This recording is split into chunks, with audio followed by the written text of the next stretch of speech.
Salut tout le monde, c'est Seb, j'espère que vous allez bien. Petit message avant le début de l'épisode pour vous prévenir que j'ai eu un petit souci avec ma piste. Le son il est pas foufou pendant à peu près une vingtaine de minutes. Fort heureusement, on s'en est rendu compte assez rapidement, relatif quand même. Donc c'est réglé juste après une vingtaine de minutes. Ça repart sur un son plus qualitatif. Donc voilà, je m'en excuse et du coup pour me faire pardonner, ce qui tombe bien, c'est qu'on a une petite surprise prévue. Donc restez bien jusqu'à la fin de l'épisode pour découvrir ce qu'on vous a préparé. Voilà, bon épisode à tous.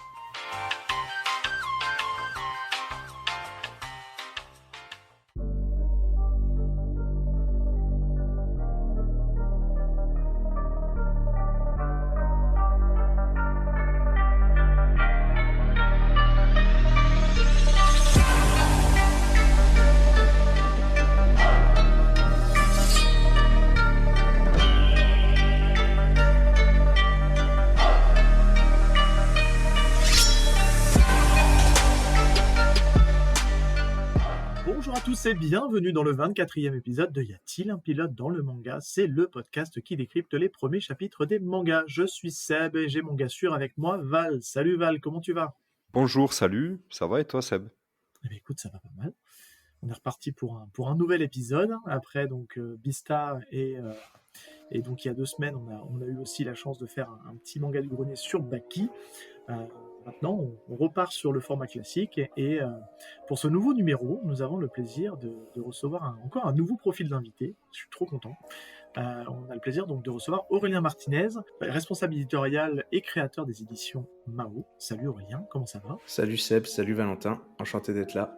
Donc merci en tout cas d'être présent sur l'épisode. L'idée c'était, comme je disais avec Val en off, c'était qu'on ait aussi un profil d'invité un peu différent, puisqu'on a déjà eu community manager, et donc là l'idée c'est d'avoir un créateur d'une maison d'édition, donc la tienne, l'édition Mao, et donc ça va être l'occasion de pouvoir un peu connaître un peu les coulisses d'une maison d'édition.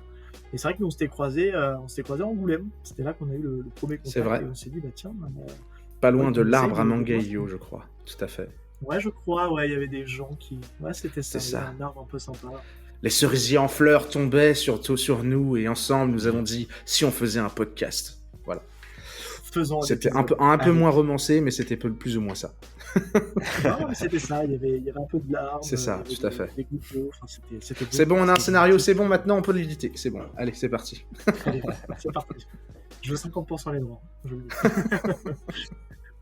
Je participais à moitié, on était deux. Tout à fait.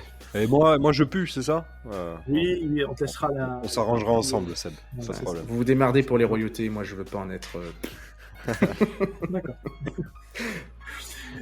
Si tu veux bien Aurélien, on va commencer par un basique, c'est que tu nous présentes les éditions Mao. Déjà peut-être pour nous dire quelle est la signification de Mao, peut-être pour ceux qui ne connaîtraient pas le mot. Alors, les éditions Mao, on s'est lancé en 2019. Étonnamment, c'est une date qui me revient souvent, le 4 novembre 2019. Donc, peu avant le Covid, en réalité. Et on s'est lancé avec mon associé à l'époque, qui était Jérémy Touzet, qui est toujours mon associé, qui est directeur commercial de Mao. Et on s'est lancé un peu en se disant on a envie de monter une maison d'édition. On se reconnaissait pas à l'époque, lui voulait monter la sienne de manga, moi je voulais faire du light novel. On s'est dit si on fusionnait nos deux projets et on se lancerait dans cette aventure parce qu'on voulait quelque chose de différent. C'est-à-dire que à l'époque, moi j'étais fan de light novel, je suis toujours, mais à l'époque je me disais il y a quelque chose à faire avec les light novels, il y a quelque chose, j'aime bien ce format, c'est quelque chose qui mériterait de fonctionner. Et les mangas, j'aimais aussi ça, ce qui fait que ça a très vite matché avec Jérémy et on s'est lancé là-dedans et on s'est dit, et le but, et c'est là où on revient avec Mao, le nom Mao, au départ je cherchais un mot et on s'est dit ce qu'on aimerait mettre c'est de la magie dans les livres, voilà. Et Mao ça veut dire magie. Voilà, donc c'est Mao Édition, c'est mettre de la magie dans vos livres. Voilà, c'est ça la petite cashline, petit slogan derrière. Et Ok. à partir de là, on s'est un peu fixé un peu cette règle entre lui et moi, c'est que de toujours trouver des titres qui nous ont tapé dans l'œil un peu, qui nous ont donné envie de le faire et envie de nous lancer dans ça. C'est pas vraiment, on fonctionne un peu, on va dire, au coup de cœur évidemment, mais on cherche des titres qui sortent un peu de l'ordinaire, de toujours la même chose, et on essaye de nous surprendre. On se surprend parfois nous-mêmes à prendre certains titres. C'est souvent assez drôle comme ça. Bah, justement, vu que tu en parles, alors, tu parlais donc light novel manga, mais quelle est un peu votre ligne éditoriale? Qu'est-ce qui fait que c'est vous, c'est votre patte à vous Bah, dans l'édition? la première ligne éditoriale, la particularité de la ligne éditoriale de Mao, c'est déjà on fait du light novel. C'est déjà, je crois que c'est Ouais. déjà la base de Mao Édition, c'est on fait du light novel. Il y en a pas beaucoup. On a actuellement 3-4 maisons d'édition à le faire, et en vrai, vraiment 3 maisons d'édition activement à être dessus, avec la Novelle, Ophelb et nous. Donc à partir de là, c'est déjà un élément de différenciant à ce niveau-là. Donc après, notre ligne éditoriale, je dis, ça fonctionne on est très porté sur le fantastique, la science-fiction, sur des romances un peu plus adultes. Enfin, tout ce côté, en fait, notre public, c'est vraiment l'ado adulte, ça va de 14-16 ans à 25-30 ans à peu près. C'est vraiment notre cœur de cible. Ça fait des trucs très commerciaux dit comme ça, mais vraiment, c'est l'idée Non, mais c'est intéressant. de toucher. De toute façon, on est nous-mêmes dedans, donc forcément, Oui. et on n'a pas forcément grandi aussi en âge intellectuellement, donc on est très fan de ce genre de choses. Aujourd'hui, si on est là, je te cache pas qu'on est 3 à ne pas avoir grandi, rester bloqué. Paraît-il. Et on aime bien. Paraît-il. Et on aime accepte. Et je l'accepte. bien, bien sûr. Oui. Et on le vit bien, ça va. Voilà. Et donc ouais, du coup, donc là dans le catalogue de Mao, la part de manga light novel, c'est du quoi? C'est du 50-50? Il y a plus de light novel que de manga? Ça dépend. Tiens, j'ai oublié de dire un truc sur la ligne éditoriale. Il y a aussi une partie importante de la ligne édito qu'on fait, c'est qu'on fait de la création originale. Et ça importe aussi. On fait aussi de la création originale.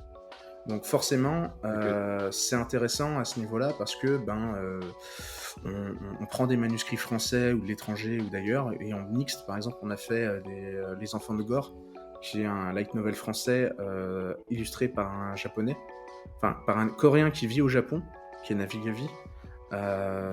Et tu vois, on essaye vraiment de mêler, on va dire, de faire en sorte que la création, de mêler les origines, de faire en sorte que la création originale, pour nous, elle soit au même niveau que ce qu'on peut trouver dans le commerce, et qu'on voit presque plus la différence entre le pays. Et ça, quand des gens nous disent « Ah ouais, c'est français », là, c'est la meilleure victoire qu'on ait eue. Parce que les gens, ils s'en rendent pas compte, en fait. Voilà. Et sinon, la question que tu me posais, c'était... la part, en fait, entre le light novel et le manga. Actuellement, on est à peu près à 50-50. Depuis qu'on a Maned, évidemment, il faisait que du manga, donc forcément, ça maintenant, on est plutôt autour de 25-75, mais voilà. En règle générale, on est assez équilibré dans cette partie-là. Je te laisserai poser ta question, Val, mais vu que tu en parles, vous avez racheté Maned récemment pour justement vous renforcer sur le marché du manga. Ça s'est fait récemment, je crois que c'était l'année dernière ou cette année. Ça s'est fait cette année, enfin, officiellement au 1er janvier. Au 1er janvier, ils sont officiellement dans Mao Édition. Maned, pour faire un petit topo, c'est une maison d'édition qui s'est créée à peu près en même temps que nous. Mais qui était spécialisé en manga chinois, et notamment de manga d'arts martiaux. On se croisait en salon, en fait. Pour dire la vérité, on se croisait en salon. À force de faire des salons tous les week-ends, ou quasi tous les week-ends, on croise les mêmes éditeurs, en fait. Au bout d'un moment, les mêmes groupes de jeunes éditeurs. Oui. Et au bout d'un moment, tu fais « Tiens, c'est Maned, comment tu vas ?» et tout. « Salut, c'est Mao, comment tu vas ?» Ça serait bien qu'on fasse des stands ensemble. Et finalement, au lieu de faire des stands, on a fusionné. Ça, c'est Ah, mais c'est un bon move, hein. Ça permet d'être plus fort et C'est puis ça. de faire Bah oui. profiter à chacun du catalogue. c'est exact. Non, parce qu'ils ont des bons titres, hein. De mémoire, je crois que c'est Martial Tout à Universe, fait. Battle Through Even, désolé pour mon anglais, qu'on peut retrouver aussi sur. Alors nous, on consomme beaucoup avec Manga.io, mais c'est vrai que c'est des titres qu'on retrouve aussi sur la plateforme. Tout à fait. Ou en termes de logistique pour vous, après, c'était plus simple aussi. Bah, c'est aussi ça, en fait. Le milieu de l'édition, en fait, je vais rentrer un peu plus dans le côté un peu plus précis. Le milieu de l'édition, c'est il y a beaucoup de monde. Il y a beaucoup Oui. d'éditeurs. Et forcément, il y a énormément de livres qui sortent chaque mois. Il implique que nos diffuseurs, distributeurs, peu importe lequel, qu'ils soient Interforum, Hachette, etc., doivent prioriser les livres qui vont sortir. Et c'est plus facile on a plus de force en étant ensemble qu'en étant séparés. Et c'est pour ça qu'avec Manen, on s'est dit, bah tiens, on va fusionner parce que, on aura une communication plus forte. 2, on pourra mutualiser, on va dire, certains coûts de fonctionnement. Je pense administratif, comptabilité, etc. et tout. Mais on aura aussi plus de force auprès des libraires et auprès de notre diffuseur parce que notre poids ne sera pas la même. Parce qu'on aura doublé notre catalogue presque. Et c'est aussi ça, en fait, qu'on s'est dit, le but, c'était que le petit devienne un peu plus gros et puisse peser un peu plus dans la balance et voir ses livres un peu plus mis en place. Ouais, bah, c'est fait noyer dans la masse, c'est compliqué. C'est ça. Tout ce qui sort, C'est ouais. quand nous et le but aussi, et donc le troisièmement, c'était ou quatrièmement, je sais plus, c'était également de faire en sorte que les sorties soient régulières. Parce que aujourd'hui, pour une petite maison d'édition, plus les sorties sont espacées, plus la trésorerie fait des allers, des hauts et des bas, on va dire. Et du coup, on se retrouve avec parfois des mois un peu arides où tu te retrouves à avoir 0 € de chiffre d'affaires si tu sors 0 livre. Et là, pour le coup, ce n'est pas possible parce que tu dois continuer de payer tes imprimeurs, tu dois continuer de payer tes auteurs, tu dois continuer de payer tes traducteurs, tes correcteurs, tout le monde, tu vois, évidemment, ce qui est tout à fait normal. Et Bien sûr. quand on est une petite maison d'édition, tu peux pas sortir des livres tous les mois. C'est plus difficile. Donc maintenant, avec Maned, en étant ensemble, bah déjà on grossit nous-mêmes chacun de notre côté. On grossissait déjà nous-mêmes chacun de notre côté. Et maintenant ensemble, on peut sortir 1 livre par mois, 2 livres par mois et exister en fait, tout simplement en librairie. Ouais. Ouais, parce que le vide, c'est pas top. C'est ça. Quand il y a un qui sort, on a l'impression que la maison ne fait plus rien, mais non, c'est qu'elle fait avec ses moyens et à la hauteur de ses moyens. Val, tu voulais poser une question? Ouais, en fait, c'est pour rebondir un peu sur ce qu'on disait sur la ligne éditoriale et tout ça. Je sais pas si la question va pas être. Bon, il n'y a pas Y a de pas de question question bête, bête. il paraît. Mais moi, je me pose une question. En fait, j'ai du mal à imaginer comment ça se passe pour une maison d'édition quand vous allez à la chasse au titre. Comment vous remplissez votre catalogue? Est-ce que genre il y a un marché Des larmes et des morts. Bah, il y a, Est-ce que- ouais, il y non, a voilà. le bon chasseur, il tire, mais c'est un bon chasseur. Non, ça dépend. En fait, c'est comment dire. Il y a plusieurs manières de procéder. La première, c'est l'éditeur, c'est l'ayant droit, qui va te dire « Hey, j'ai un super catalogue, regarde-moi ça Ok. Voilà. Achète-le-moi !» Et tu seras en face de 15 personnes en face de toi. Et tu mourras. Tu pourras, ton offre, elle passera inaperçue. Voilà. Et il y a l'autre méthode qui est d'arriver vers... C'est toi qui es demandeur, et donc du coup qui va voir l'ayant droit en disant « Je veux ce titre-là. » Celui-là, pas un autre, Ok. pas celui-là. Parce celui-là. que tu l'as sourcé Exactement. auparavant, en fait. Voilà. Ok. Donc en fait, il y a un gros travail de veille, on va dire, constante. Ouais. C'est toi qui l'as fait la C'est veille? moi du qui coup l'a fait la veille. On l'a fait un peu tous, évidemment, mais essentiellement, en tant que directeur Oui. éditorial, c'est en effet mon rôle de trouver les licences, d'aller voir, etc. Et donc, ces deux méthodes sont complémentaires. Hein.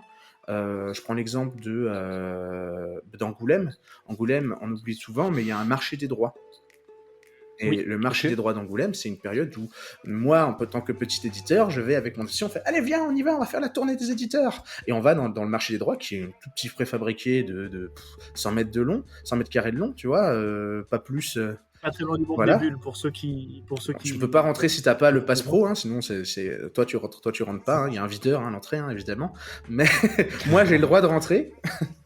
Bon, je vous avoue, c'est pas foufou. Il y a 4 livres qui se courent après, souvent par éditeur. Mais parfois, il y a notamment certains éditeurs, notamment il y a souvent Taïwan, il y a souvent la Corée, il y a souvent la Chine, il y a souvent tout ça. qui sont d'ailleurs des marchés très émergents Tout à en matière fait. de Et bande c'est comme ça dessinée. qu'on a pu notamment avoir des titres en manga comme Nine Lives Man, comme Conte merveilleux du printemps, qui sont des one-shots, qui sont super bien, et des titres des mangas taïwanais en l'occurrence. Ça change un peu de ce qu'on a l'habitude de lire. Mais en fait, eux, Ouais. en fait, eux, ils sont sur place et ils t'attendent. Et en fait, tu vas les voir, tu te dis, bon, écoutez, ma ligne éditoriale, c'est à peu près ça. Je cherche un manga qui est à peu près comme ça. Et ils vont te dire, bah regardez, voici mon catalogue, lui il a gagné le prix machin en Corée, lui il a gagné le prix machin à Taïwan, est-ce que ça vous intéresserait? Après tu fais un appel d'offres, tu fais ton offre. Ok, il y a des Ah là appels c'est un d'offres, du appel, coup. là en l'occurrence, souvent devant toi, t'as peut-être 2-3 éditeurs avec, contre, je dis pas, enfin, qui se positionnent dessus, ils sont pas contre toi, ils sont chacun dans leur Oui, coin, oui, mais oui. Bah, chacun Ils font leur offre. voilà. fait son Ouais, offre et puis Voilà. ça. c'est le marché, Et quoi. Hein, l'offre donc ça porte bien son nom. se fait avec euh, se fait aussi sur le plan marketing. C'est pas uniquement financière, c'est aussi le plan de communication, marketing qui compte. Oui, comment tu vas mettre Voilà. en avant le Donc produit, nous, enfin le livre généralement, on dit on va faire un trailer, on va appeler la presse, on va envoyer des kits presse, tu vois, ce genre de choses. Tout ça, ça fait partie d'un. ça rentre dans la Exactement. balance. Voilà.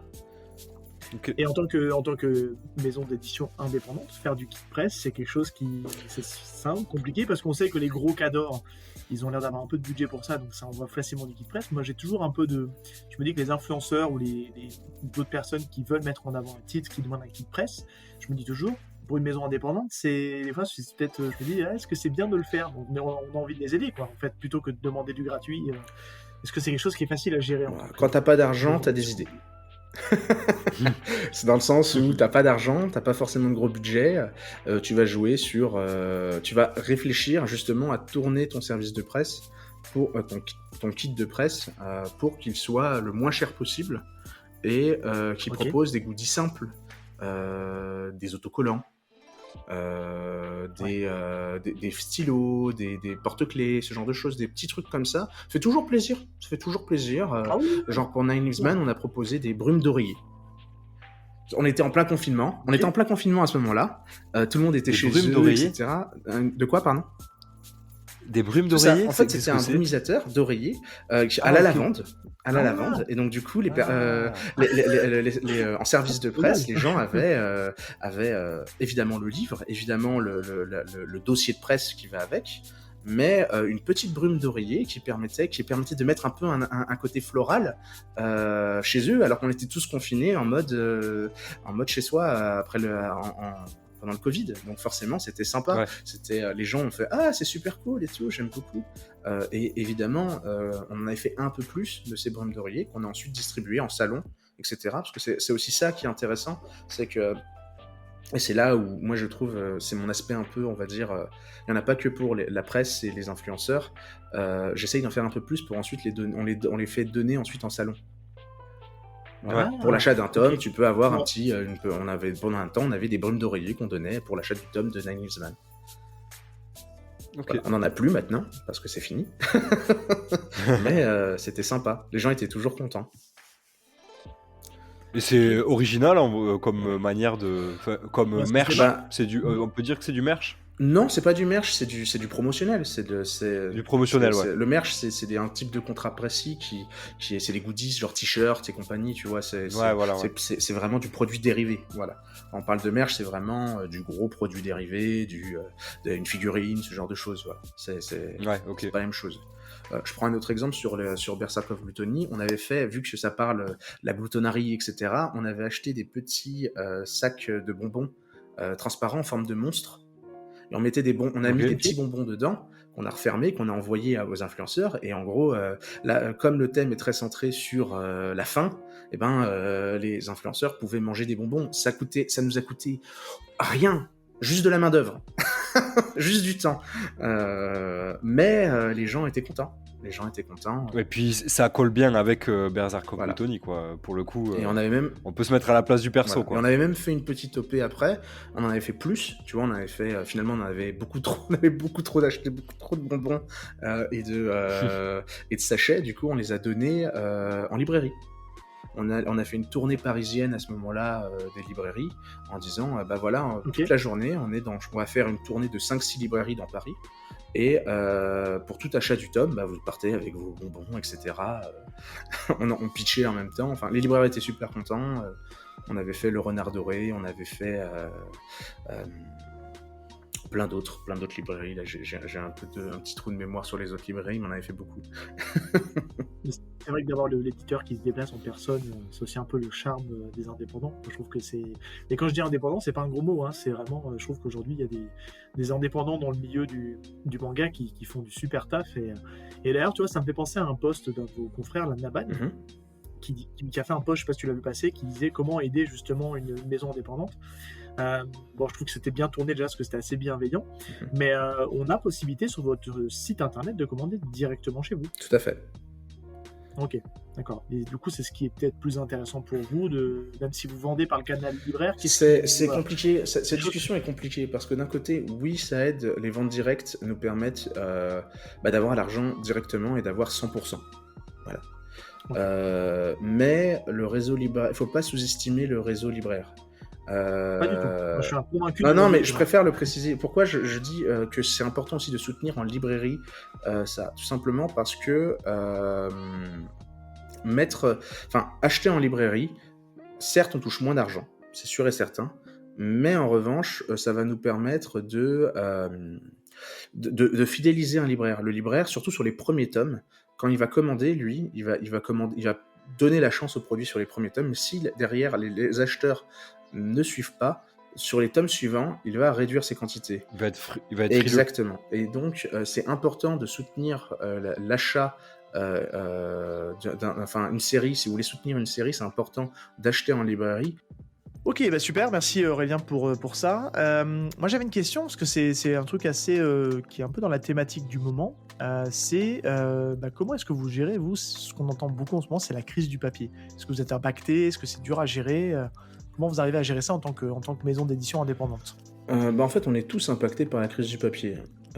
Tout simplement parce que il y a eu beaucoup de problèmes pendant la période du Covid. À ce niveau-là, je vais revenir dessus juste rapidement. En 2019-2020, il y a eu la fermeture de 3 entreprises de papeterie. Donc 3 papetiers qui ont fermé, qui faisaient dans le nord de l'Europe, Suède, Norvège et compagnie, tu vois, c'est là où il y a les arbres, etc., pour faire le papier. Et il y a pas mal de papetiers qui ont fermé à ce moment-là. Ce qui fait que, mécaniquement, ou se sont reconvertis dans le carton.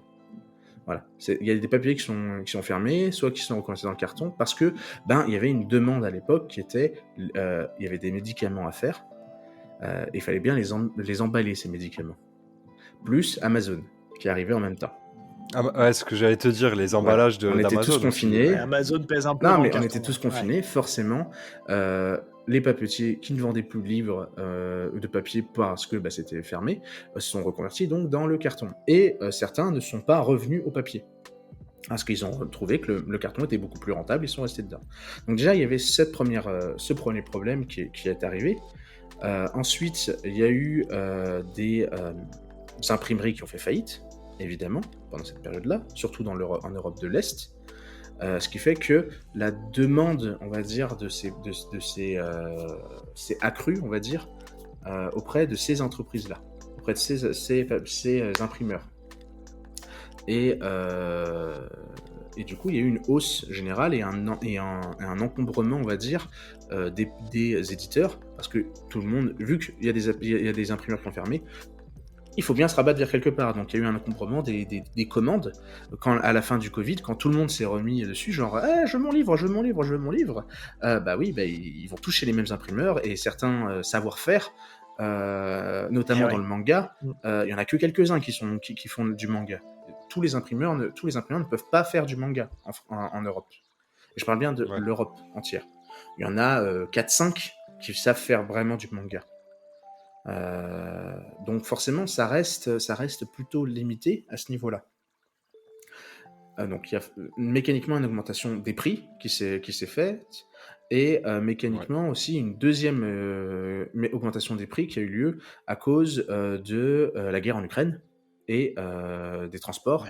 les pénuries en carburant, les pénuries en électricité, ce qui fait que forcément le coût de production a augmenté. Et c'est pour ça qu'on a eu des hausses de 15%, 20% une première fois, puis 15%, 20% une deuxième fois, et là tu commences à faire un peu la gueule à ce moment-là. Tu te retrouves, bah ouais, et tu te dis, bah ouais, mais Ah non, mais c'est clair. plus ça augmente, plus déjà je veux pas non plus faire pleurer, genre faire le miséreux, mais Non, mais votre matière voilà, première, elle est là. la marge, C'est- non, mais surtout la ça se marge voit pas. d'un livre pour un éditeur, elle est fine parce que il y a beaucoup d'intermédiaires. Il y a le traducteur, il y a l'auteur, donc l'ayant droit que tu dois payer, c'est en général autour de 8%. Tu as l'imprimeur que tu dois payer, qui est autour de 15-20%, surtout 20 maintenant, plutôt, même 22 maintenant on peut dire. Tu as le distributeur, diffuseur qui va prendre ses 20-25%, et tu as le libraire qui va prendre 35%. Mais derrière, il va enlever tous ses coûts. Ce qui fait que pour un éditeur va toucher entre 12%, à peu près, 12-15%, moins ses prestataires. Et donc en réalité, la marge, elle est de entre 6 et 8%, la marge commerciale d'un éditeur. Donc donc c'est relativement peu. C'est pas avec ça que tu vas faire c'est pas avec ça que tu vas te dire je vais être multimilliardaire. Ça n'arrive pas. Nous allons être riches. Vas-y, Ouais. je balance Quand de tu la compares aux thune. marges Non, c'est pas ça. d'autres Ce n'est business. pas le cas.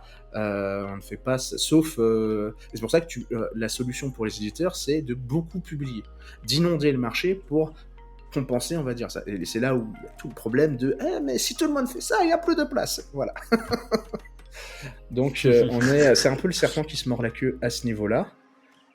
Et donc pour revenir à mon sujet, c'est pour ça que du coup les éditeurs ont dû pour beaucoup contrebalancer, on va dire, leurs coûts de fabrication sur les prix de vente.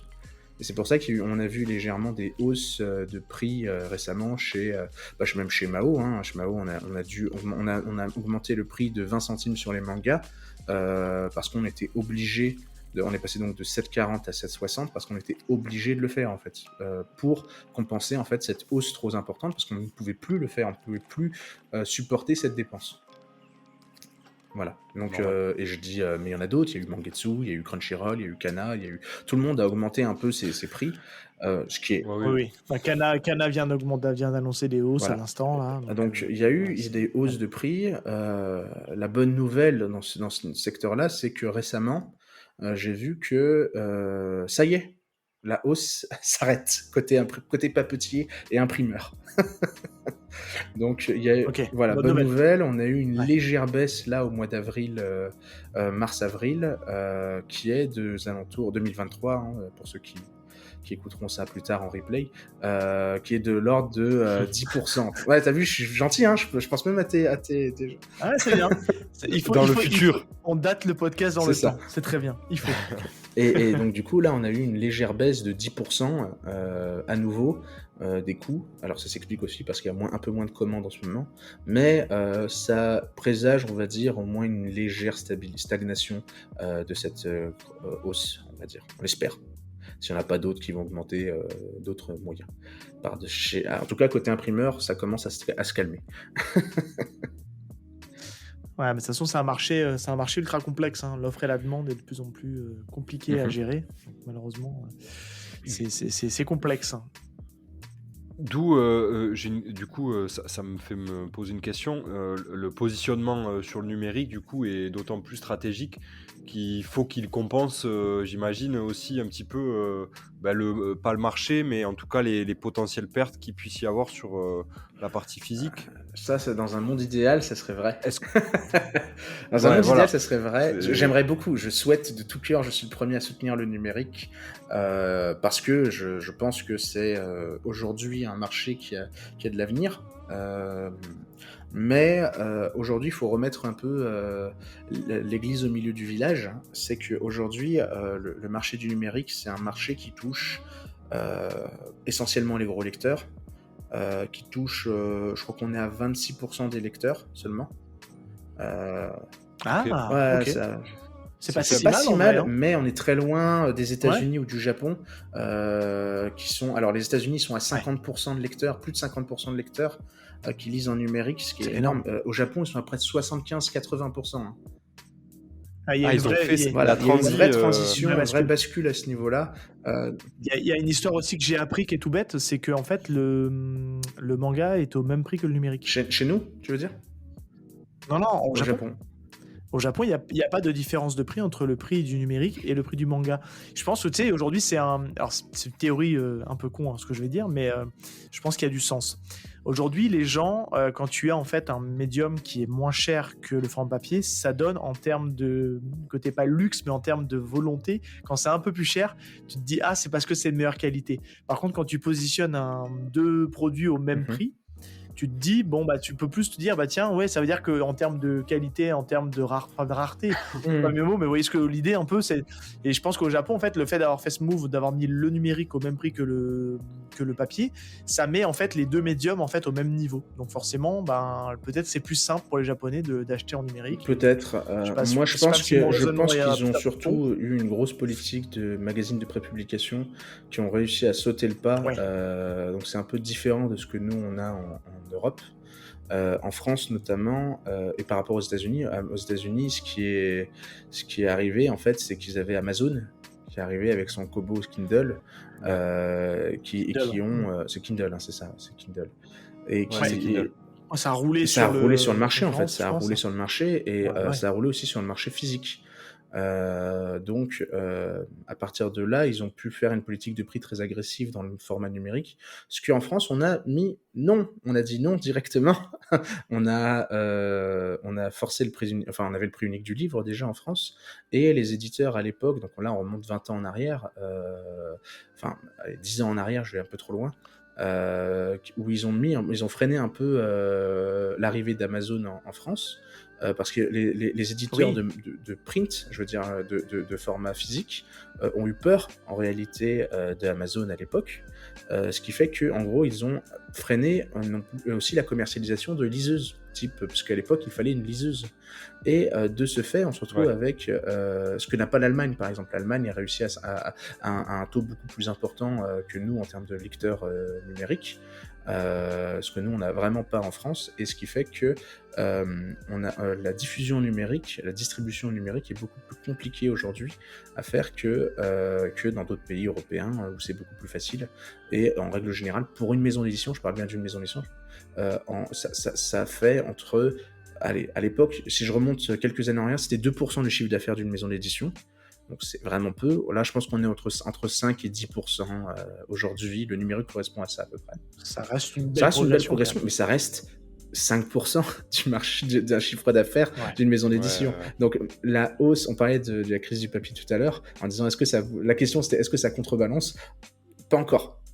Mais voilà, on aimerait, il faut pas le prendre comme ça en fait. Bon, aujourd'hui, le marché numérique, c'est une formidable porte d'entrée vers le format print, vers le format physique. Parce que je suis complètement de sa vie. Et à partir de là, et je parle bien du format, du cycle légal, hein. Je parle pas du cycle pirate, on parle bien du cycle légal, parce que il y a un cercle vertueux qui s'organise. L'auteur est toujours payé, et ça c'est important de le préciser, l'auteur est toujours payé dans le cercle vertueux légal, et le produit numérique sert d'outil à l'achat du print dans ce cas-là, et respecte la volonté de l'auteur.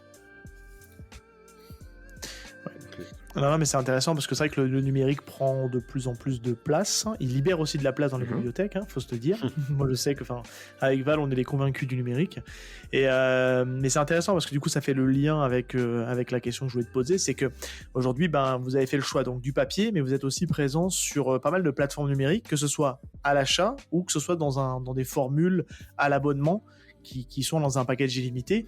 Et ça, mine de rien, comme tu disais, c'est une bonne porte d'entrée quand même pour vous découvrir. Tout à fait. Déjà, on est chez... en fait, on suit toutes les formules qui existent. On soutient... En fait, on est vraiment dans une optique de soutenir le numérique. On est vraiment dans cette idée de... On y va, on fait des choses... on essaye de pousser le numérique par des opérations communes, ce genre de choses. On a Manga.io, déjà, avec la formule par abonnement. Donc on fait de l'abonnement avec Mangayo. Isneo aussi. Isneo fait aussi de l'abonnement, tout en plus du paiement à l'acte. Mais on fait aussi avec Picoma, qui est le troisième, qui est le deuxième plus gros acteur pour nous, avec Mangayo. Enfin, c'est les deux. Je veux pas faire de classement entre les deux. Avec Picoma, c'est un paiement en coin en fait qui se fait, mais ils ont un système de un peu freemium, modèle freemium de tout est gratuit pendant 24 heures. Les premiers chapitres sont gratuits évidemment, mais une fois que tu veux lire les suivants, tu as un système de wait until free sur 24 heures où tu dois attendre 24 heures pour consommer le suivant, et donc forcément ça incite à se reconnecter tout simplement, mais surtout aussi, pour les plus impatients, à payer des coins pour pouvoir lire la suite plus vite. Et pour nous, c'est ce modèle-là, avec le modèle de l'abonnement, qui pour nous nous permettent que nos titres existent, on va dire. Ils nous permettent de dire tiens, j'avais lu ça quand j'étais sur Mangayo ou sur Picoma, j'ai beaucoup aimé, j'aimerais bien l'acheter en manga papier. Et c'est comme ça que ça se fait souvent. Alors évidemment, on a toujours le réfractaire qui dit ah mais je l'ai déjà lu. Sans préciser où. Tintin, je te vois, on sait qui tu es. On te voit en salon et t'arrives vers nous en salon, tu fais ah ça je l'ai lu, c'était super. Et tu fais bah tu prends. Ah non mais je l'ai lu en scan. Voilà. Non mais c'est fou comme de l'assumer. Ça c'est ces moments-là où tu as envie de. C'est comme ça tu fais.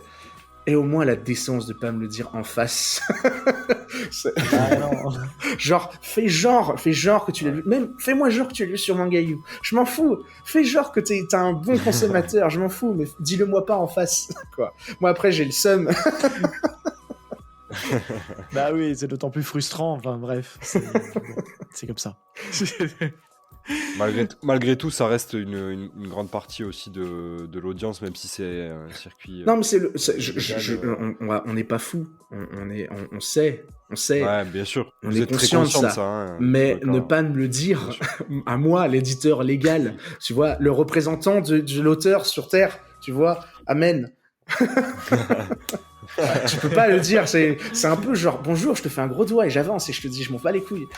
Tu peux pas le dire comme ça. Et c'est des enfants ou plutôt t'as même des adultes, des ados adultes. Ah waouh. Ah c'est le pire les adultes quand même. Parce que les enfants tu peux te dire c'est la naïveté de la. Non souvent dans ces moments-là je fais ok t'achètes alors. Et je change le malaise exprès, histoire de dire ah t'es sûr il y a les tomes, il y a les trois tomes là si tu veux. Non c'est dispo hein. T'as adoré t'as même un goodies. Non, j'exagère un peu. Non, on est gentil. Généralement, j'essaye de faire de la pédagogie comme là, en disant que c'est important de soutenir le format. En plus, ils sont disponibles quasi gratuitement. En plus, dans certains cas, je veux dire, nos partenaires, nos distributeurs proposent plein d'opérations où ils sont gratuits ou quasi gratuits dans certains cas. Je veux dire, c'est maintenant le système, le format, la formule légale en digital. En numérique, pardon, aujourd'hui, enfin on dit numérique, permet de rester dans le droit chemin, on va dire. On n'est pas obligé aujourd'hui de consommer pirate pour. Tu m'aurais dit ça il y a 20 ans, ou il y a 10 ans, ou il y a 15 ans. Ouais, j'étais le premier à le faire, je le dis, je l'assume, c'est enregistré. Moi-même, j'ai lu en pirate. Évidemment. Voilà, Mais c'est parce qu'il y avait un manque d'offres à l'époque.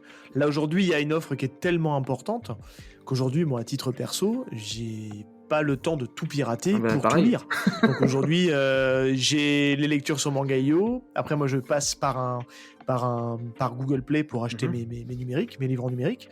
Mais déjà, une fois que j'ai fait ça et qu'en plus de ça, j'ai mes livres en physique, il me reste plus beaucoup de temps. Hein. Donc, à part augmenter virtuellement ta pile à lire et dire j'ai ça à lire. La pile à lire est beaucoup trop grande. Moi, je suis client client de ça.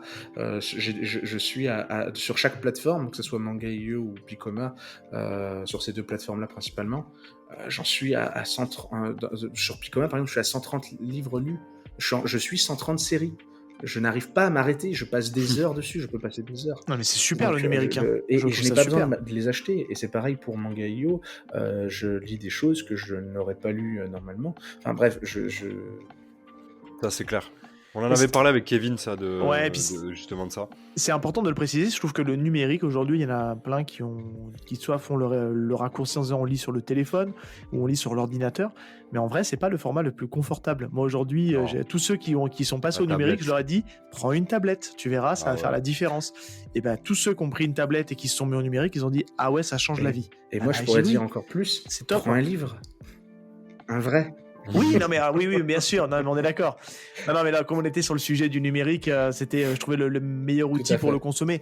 Après, oui, le format papier, Bah, ça et c'est ça là, sera et jamais c'est là où viable. justement en fait les deux vont de pair. Pour moi, les deux ne sont pas incompatibles justement. C'est, Mais c'est, complètement, en complètement. termes de confort, enfin, si tu lis dans les transports en commun, et d'ailleurs il y a des études sur ça qui ont prouvé que la lecture numérique se fait essentiellement dans les transports en commun. Parce qu'on n'a pas la même lecture, on a une lecture plus diagonale, plus consommatrice de rapidement pour meubler le temps. Mais un livre, c'est pas la même chose. On se donne le temps de le prendre. On se donne la chose. Et donc Ouais. la lecture est beaucoup plus agréable quand on lit un livre que quand tu lis en numérique. Parce que ce n'est pas le même usage que tu en fais. Et à partir de là, comme l'usage est différent, et ben en fait les deux sont complémentaires. Complètement. Non, mais c'est sûr. C'est sûr que c'est. Ouais. Je pense que les deux peuvent très bien coexister. Et la preuve, moi, j'alterne entre le numérique et le papier sans aucun souci. Et j'aime toujours lire le papier. Donc c'est. Alléluia. Mais après, c'est plutôt des problématiques de place qu'il faut arriver à gérer. Bon, on a moins ce souci-là en numérique, faut se le dire. C'est sûr. On va revenir un peu sur le cœur du catalogue, et moi j'ai envie de donner un peu de précision, parce que je sais pas si nos auditeurs lisent du light novel, parce que voilà, j'ai appris en off qu'on disait un light novel et pas une light novel, donc je vais faire un mea culpa. Mais est-ce que tu peux nous dire d'ailleurs ce que c'est un light novel pour voilà, qui comme nous on savait pas trop ce que c'était, et puis avec Moi les gens- j'assume, je vais l'apprendre là maintenant en direct avec Aurélien parce que je ne sais pas ce que c'est. Je suis incapable de dire ce que c'est. Et c'est intéressant que tu nous le précises, parce que ça fait partie, c'est une grosse partie de votre catalogue, et voilà, dis-nous un peu, donne-nous envie de lire des light novels. Un light Voilà. novel, c'est très simple. C'est un roman avec des illustrations de manga à l'intérieur. C'est tout simple, tu vois. Et en fait, c'est un roman qui va illustrer les scènes clés du récit et qui va, on va dire, rendre ça plus agréable et qui va permettre de se plonger plus facilement dans l'histoire. Donc ça c'est la base. Évidemment, un light novel, tu vas me dire quelle différence, c'est juste un roman illustré en fait, c'est juste ça? Non, c'est un peu différent. Un light novel, le light de novel, c'est le light de agréable. C'est le light de facile à lire. C'est le light de on va pas se prendre la tête, tu vas dévorer ton bouquin en 4-5 heures, c'est fini, après t'es tranquille. Tu vois, c'est pas on va pas avoir les 15 pages de description de à la Tolkien. Exactement, Tolkien. les 15 pages de description de Voilà. Minas Tirith là, ou les 75 Ou Martine. ou de la Ou de la forêt, ou forêt. du Hobbitbourg, là on les a pas là, tu vois. Non, là il y a moins de descriptions, il y en a un peu, hein, pas beaucoup, hein, mais il y a plus d'action. Et en fait, tu vas te retrouver avec un roman facile à lire, avec un format un peu épisodique comme on sait bien le faire dans les mangas ou dans les animés, c'est-à-dire avec des bons cliffhangers au bon endroit, etc. Et tu vas te retrouver en fait à dévorer très vite ta lecture, et à la fin tu vas faire « Ah, bah, j'ai fini, bah, il me faut la suite ». C'est ça. Donc pour résumer, un light novel, c'est un roman, un peu un roman de gare, un roman qui se lit normalement et qui est ponctué d'illustrations en couleur au début et en noir et blanc ensuite tout au long du récit. Pour le coup, je pourrais être la cible de ce genre de truc parce que j'ai du mal à lire des gros romans un peu trop descriptifs. Typiquement, moi je suis fan de. On parlait de Game of Thrones tout à l'heure. On a fait des refs à Game of Thrones tout à l'heure. Moi, j'ai lu la nouvelle justement du Chevalier Errant. Enfin, les 3 nouvelles. J'ai pris un plaisir monstre à lire ça parce que ça se lit très bien. Par contre, les tomes de Game of Thrones, c'est une galère. C'est un peu gros, quoi. C'est imbuvable. Ouais, c'est gros et puis c'est beaucoup de descriptions. C'est très dense. On n'est pas du tout dans ça dans les light novels. C'est très fluide, c'est très facile à lire. Évidemment, il y en a de tous les niveaux. Hein. Évidemment, il y a des light novels qui sont plus pour un public détente, etc., ado-adulte, etc., plutôt ado même à ce niveau-là. Et t'as des light novels pour adultes où ça va traiter de sujets un peu plus sombres, un peu plus recherchés, avec un peu plus de description et un peu plus de tournure. Mais dans la règle générale, C'est très facile, c'est très agréable à lire. Là, je prends l'exemple de 86, qui est un de nos light novels. Là, on a un niveau un peu plus haut en termes de description, etc. Mais ça reste très léger, ça reste très agréable à lire dans cela. C'est ce qu'il faut Ça. pour pouvoir se mettre Voilà, aussi exactement. dans l'œuvre et tout ça, quoi. Tu peux nous pitcher rapidement 86, t'en parles justement pour les auditeurs qui 86, seraient intéressés. imaginez, t'es dans un monde où une armée de drones tueurs veut éradiquer l'espèce humaine, genre Terminator, tu vois. Et t'as le dernier bastion de l'humanité qui s'appelle la République de San Magnolia. Donc typiquement l'attaque des Titans, hein, dernier bastion, etc. Tu vois, Ok. qui se targue en fait, ce gouvernement se targue qui se targue de valeurs comme la liberté, l'égalité, la fraternité, la justice, la noblesse, tout ça, et qui se targue de mener une guerre sans aucune perte humaine. Personne ne meurt dans cette guerre officiellement. Évidemment, la réalité est différente puisque le gouvernement a décidé de déchoir de leur humanité toutes les personnes qui ont des couleurs de yeux différentes, des couleurs de cheveux différentes, des couleurs de peau différentes.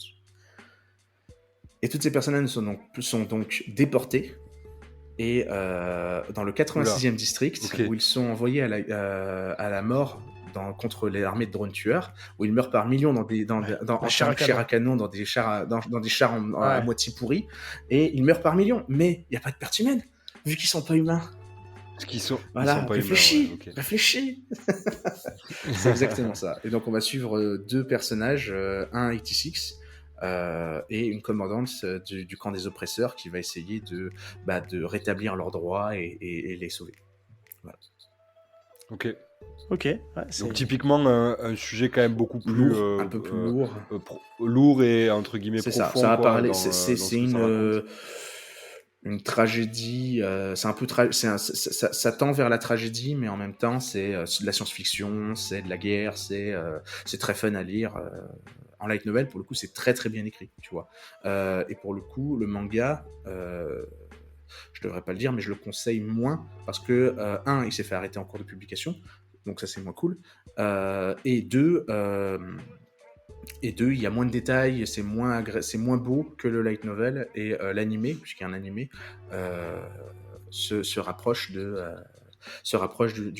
roman, et ils sont assez complémentaires l'un avec l'autre. Ça c'est sympa à lire les deux. Même lire le roman et ensuite passer sur l'animé ou vice versa, c'est pas mal. Je conseille. Et d'ailleurs, ça permet de rebondir. Tu me permets de rebondir sur un sujet intéressant, c'est que souvent les light novels sont les romans d'origine. Ce sont les romans d'origine de certains mangas et de certains animés. Voilà. Je prends l'exemple de Sword Art Online, Overlord, Goblin Slayer, Slime, 86. Berserk of Voltony, au départ c'était light novel. Ok, 86, j'avais vu le trailer de l'anime. Maintenant que tu m'en parles, je suis en train de checker en même temps. Et oui, en effet, ça me parle. Non, très très bonne série, je te conseille. Mais voilà, ce sont des romans, et souvent ce sont donc des romans qui sont, en fait, alors tous les romans, tous les light novels, les mangas ne sont pas issus de light novel, mais c'est important de le préciser. Ouais. Mais il y a beaucoup aujourd'hui de mangas qui ont d'abord été des light novels avant, et c'est un médium qui n'existait pas en France jusque dans les années 2010, même 2012, avec l'arrivée de Offelb, disons-le, mais qui est très important au Japon dans l'écosystème, et qui s'implante peu à peu en France, on espère. Il y a un vrai marché à prendre. Il y a un vrai marché à prendre. Ouais, c'était populaire au Japon, ça existe depuis plus longtemps au Japon, le light novel. Ouais, les light novels, ça existe depuis les années 80 même. Donc c'est très vieux, aussi vieux que l'industrie du manga presque en fait. En fait, tout simplement parce que à l'époque, il y a beaucoup d'auteurs de light novel qui sont des mangaka qui sont des mangaka qui n'ont pas réussi à le devenir. C'est ce que j'allais dire. Ou plutôt, non pas les illustrateurs, je parle pas des illustrateurs de light novel. Oui, les scénaristes, c'est souvent des gens comme toi et moi qui se sont dit tiens, putain, j'aimerais trop faire une histoire, une grande saga épique, où se passerait ça, mais je sais pas dessiner. Voilà. Souvent c'est ça. Donc il y en a beaucoup qui ont les réflexes du manga, ont la narration d'un manga, mais l'ont mis en roman et ont été assez... ça doit être intéressant d'avoir ce côté narration dynamique du manga adapté au Tout à format fait. roman. C'est ce qui donne, je pense, cette fluidité de lecture Exactement. derrière. Ok, super. Tu voulais rajouter quelque chose, toi, Val, ou c'était bon pour toi? Non, j'ai appris plein de trucs. C'est Bon, cool. et ben c'est top. On va gentiment conclure notre petit échange avant d'attaquer. Forcément, on va parler on va reparler de light novel avec Berserk of Luconi. Des mangas. J'ai un Des peu zézotés. zézoté, et des mangas, de zézoter un peu. Moi, ce que j'ai envie de savoir, c'est souvent, voilà, on pose souvent ça à nos invités, où c'est leur première fois dans le podcast. C'est déjà, je veux savoir un peu ton parcours de lecteur. C'est quoi ton rapport au manga, au sens général, même si je sais que tu nous l'as dit, tu es un grand lecteur de light novel, mais par rapport au manga, comment est-ce que tu te positionnes? C'est quoi tes premières découvertes? Déjà, je suis un grand lecteur de livres tout court. J'ai toujours été un gros lecteur de livres, Ok. donc en parallèle des romans, j'ai lu beaucoup de romans. J'ai lu énormément de romans, que ce soit du Robin Hood, du Gemmel, du Ok. Tolkien, du Game of Thrones. Ah, moi je dis Gemmel, ça se dit Je sais Gemmel? pas, je sais jamais comment le dire. Moi, il y a un Tu mets U un doute, dedans, là. donc je Ouais. le prononce Gemmel. Mais ça se trouve, tout le monde me dit que c'est Gmail, ok. mais je sais jamais le prononcer. Ouais, Peut-être. donc David Gemmel, ou Jamil Ouais. Gemmel pour ceux Vous me Ouais. donnerez la réponse un jour. Oui, on demandera aux auditeurs de venir C'est nous ça. le dire. Mais honnêtement, j'ai un Mais voilà, doute j'ai aussi. été un gros lecteur de ces livres-là. Et je me suis intéressé au manga, évidemment, comme ceux de ma génération, grâce à Jetix, Fox Kids et Canal J, ces chaînes Bah du câble qui te permettaient de regarder oui, Seb, il Pokémon, connaît pas ça. Yu-Gi-Oh Non, et compagnie. Les gens le voient pas, mais ça parle plus à Val, parce que je pense que vous êtes de la même Complètement. génération. Ah ouais, Moi, ça me parle pas. Ouais. Là, t'as dit Jetix, Ouah, tu déjà. t'es pris un coup de nostalgie là, tu t'es pris. Ah, Avec je suis Shaman reparti, King, avec devant ma télé. Madoka, avec comment ça s'appelle, Doremi Magique, Medabots et compagnie. Hein. Bref, toutes ces séries-là, un peu, ça a été un peu mon enfance. Mais à l'époque, je ne savais pas que c'était des mangas, évidemment, parce que pour moi, c'était des dessins animés, tout simplement. J'étais déjà un gros fan à l'époque, il semblerait. Avec le recul, maintenant, j'étais déjà un geek sans le savoir, un otaku sans le savoir. Ouais. On était tous des geeks sans et le savoir. comme beaucoup, hein. En vrai, comme beaucoup. Et ensuite, j'ai eu un rapport, celui qui m'a fait vraiment découvrir, où là, à ce moment-là, je me suis dit, c'est un manga. Il y en a deux. C'est Naruto, évidemment.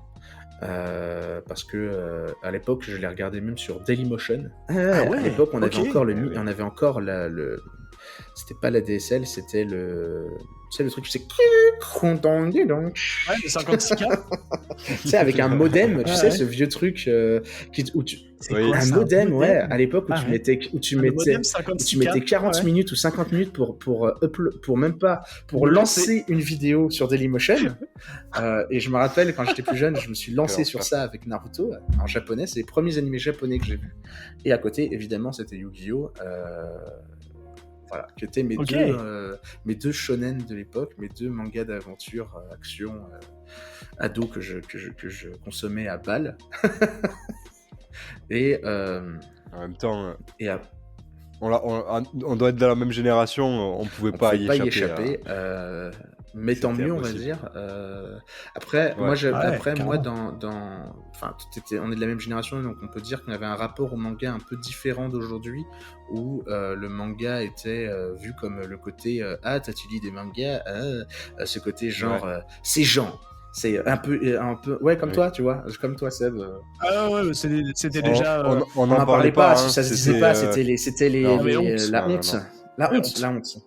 Mais j'ai même rajouté un petit élément, c'est que, alors, moi, mon époque, et là, quand je dis ça, ça fait vieux con, mais je suis désolé, hein, mais c'est ça, je suis plus vieux, donc c'est normal.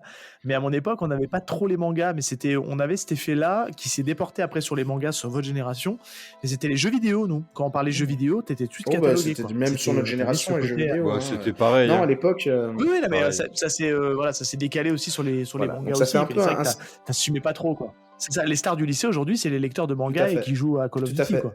C'est les rostas, Donc quoi. ça a bien changé, mais tant mieux hein, dans un sens, parce Ouais, que complètement. c'était pas la meilleure époque de dire qu'on aimait les mangas. On passait un peu pour tu lis ces japonaiseries. T'es un Non, no life. c'était. Moi, je me rappelle très bien des gens qui me faisaient, et même de mon père qui disait ouais les mangas c'est.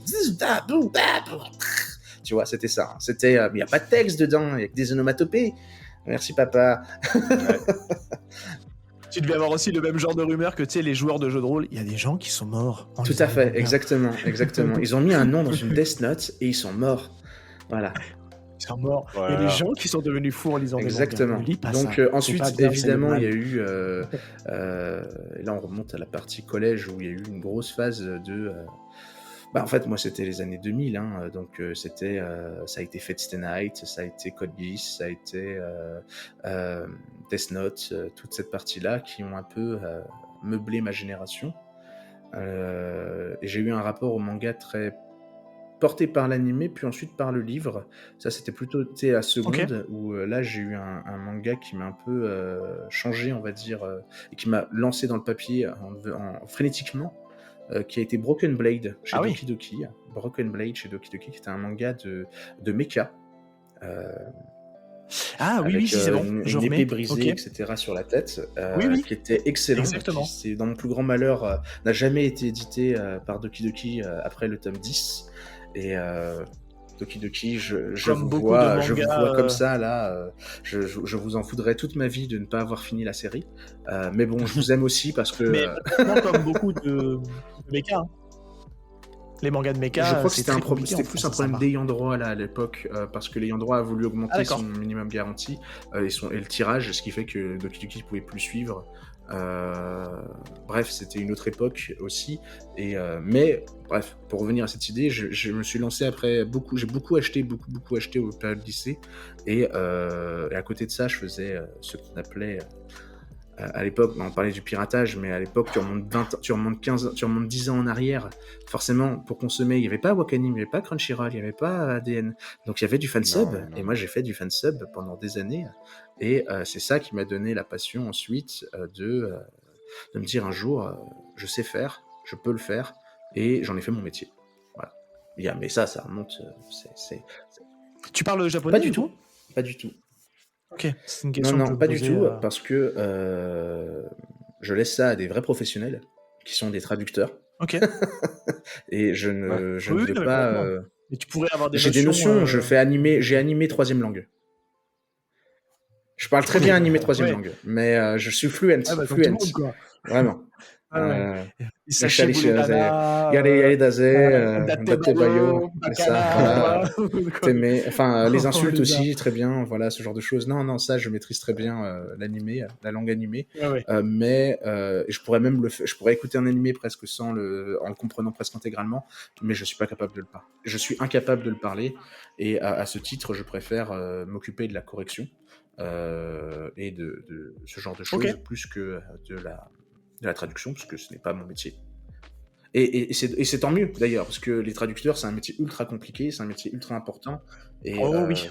Et je trouve ça très bien qu'ils soient remis sur le devant de la scène, parce qu'on les a longtemps, enfin, c'est pas cachés, mais c'était pas mis en avant. Et là, je trouve qu'il y a quand même pas mal d'éditeurs qui commencent vraiment à remettre le boulot de traducteur en avant, et c'est très bien, parce qu'on en a besoin. Et une bonne traduction fait un bon manga souvent aussi. Et une bonne traduction fait un très bon Hélène aussi. Parce que c'est d'autant plus important d'avoir en light novel des bons traducteurs, des bons correcteurs, et des bons... Parce que c'est d'autant plus dur, en fait. C'est même plus dur pour certains, pour beaucoup de traducteurs, ils nous le disent, c'est plus dur de traduire un roman, ce qui est normal, hein, c'est un roman, qu'un manga, parce que y a beaucoup plus de vocabulaire aussi. C'est ça. Ouais, non, mais exactement. Puis en plus, le manga, tu as le support visuel qui peut t'aider à comprendre certains contextes de phrases, etc. Donc on a de la chance d'avoir des excellents traducteurs, notamment sur 86 et sur Berserk of Gluttony, donc je salue Yukio Rotter, qui est le traducteur de ces deux titres, qui fait de l'excellent travail, et qui est une machine de guerre, que j'appelle la Machina. Et il est très très bon, et il mérite plus de reconnaissance et plus de boulot aussi, même s'il est déjà blindé de boulot. Dans le monde de la traduction, il est un peu trop blindé déjà. Ouais. Il doit y en avoir de plus en plus, non, des traducteurs, ou en tout cas des gens qui veulent se dédier à la traduction, vu la popularité du japonais et tout. Je pense qu'il y a, par rapport à l'époque, je pense qu'il y a beaucoup plus de potentiels traducteurs. Après, des bons, ça c'est autre chose. Je pense qu'en effet, il va y avoir beaucoup plus de traducteurs, déjà parce que On en revient à 10 ans en arrière, le manga, c'était pas ça, hein. C'était le truc du loser, Ouais, hein. ouais, ouais. Aujourd'hui, c'est le truc du winner. Donc forcément, ça va C'est ça. jouer. Et ça va jouer aussi parce que tu te retrouves avec à l'époque, lire ou traduire, lire du manga, c'était pas ouf. Aujourd'hui, maintenant, c'est donc c'est le must. Donc forcément, ça va provoquer des vocations. Et aujourd'hui, tu as aussi toute la diffusion qui est beaucoup plus importante, t'as les librairies SP, etc. Je veux dire, à l'époque, c'était pas ça. Aujourd'hui, t'as les gens qui vont vieillir, ils vont avoir des enfants, ils vont avoir ça, ils auront plus les mêmes a priori qu'ils avaient à l'époque, comme pour le jeu vidéo, hein, c'est la même chose. Hein. C'est ça. Et moi, c'est vrai que je prends toujours cet exemple-là du marché du livre, c'est que il y a 15-20 ans en arrière, moi j'avais connu une des premières boutiques SP manga sur La Rochelle et elle n'a pas tenu. Elle n'a pas tenu parce que c'était pas viable. Donc ils ont rapatrié les mangas, ils ont voulu déporter en fait la partie manga dans un autre magasin. Ça a planté et forcément après ils ont ramené le manga dans la boutique. Alors que là aujourd'hui, un mec qui s'ouvre et qui se spécialise dans les mangas, dans les figurines, ça cartonne. Ouais. Et ça marche bien. Ça marche bien. Après, il faut bien choisir l'endroit, etc. Mais aujourd'hui, c'est devenu un vrai filon qui est aussi porté par tout l'écosystème qui va autour. Et puis voilà. Mais c'est vrai que aujourd'hui, je pense qu'il y a plus de gens qui lisent de mangas qui n'en lisent pas. Tu vois, c'est alors qu'on avait plutôt un rapport de force un peu inversé il y a quelques années, quoi. Ouais, les chiffres, ils étaient sortis. Hein. C'est un livre sur 2, c'est un manga, je crois. Hein. Même quand on dit livre de manière générale, genre les romans, etc. Je sais pas, c'est pas 1 sur 3, même plutôt, non? Je sais plus si c'est 1 sur 2 ou 1 tu sur comptes le 3. livre scolaire, peut-être. Je sais pas, en tout cas, il y a eu une hausse de 160%, je crois, entre 2022 2021 et 2022. Le Pass Culture a un peu aidé, mais il y a eu une vraie dynamique depuis. Certains le diront mieux que moi, mais il y a eu des hausses énormes à ce niveau-là. Et ça se voit, ça se sent. Il y a un. La honte a changé de camp, comme on dit. Ouais. C'est ça. Bon, bah écoute, super. Et bah écoute, si vous le voulez bien, on va avancer un petit peu parce que le temps tourne, mine de rien. On va se lancer dans l'œuvre du jour. Donc je vais quand même rappeler, parce qu'on a fait quand même 1 heure d'émission, on a discuté avec toi et c'était super intéressant. D'ailleurs, on te remercie d'ailleurs pour toutes ces bonnes réponses que tu nous as données. J'espère en tout cas que vous, auditeurs, ça vous en aura donné un peu plus aussi sur le métier de maison d'édition. Désolé de digresser. Donc Désolé de digresser. Non, mais au contraire. Alors, tu sais que nous, on est les champions de la digression chez nous. On aime beaucoup digresser. On est plutôt sur un échange un peu naturel. Et voilà, on espère en tout cas que les auditeurs aussi, ils aiment. Eux, ils sont habitués. Ils sont habitués. Ouais, ils sont habitués. Ouais, voilà. Mais en tout cas, pour ceux qui, ça serait le premier épisode, on va rapidement rappeler le concept. L'idée, c'est quoi? C'est qu'en fait, on prend ce prétexte de découvrir un premier chapitre d'un manga pour justement le décrypter, échanger, et puis derrière, de se donner un peu tout ce qu'on peut avoir derrière ce premier chapitre et puis vous donner après derrière une idée un peu générale sur le manga. Et donc aujourd'hui, on a choisi une œuvre de ton catalogue. On est parti plutôt sur l'axe manga, même si on verra, comme on l'a dit tout à l'heure, il y a aussi un light novel. Mais en tout cas, aujourd'hui, on a décidé de vous parler de Berserk of Gluttony.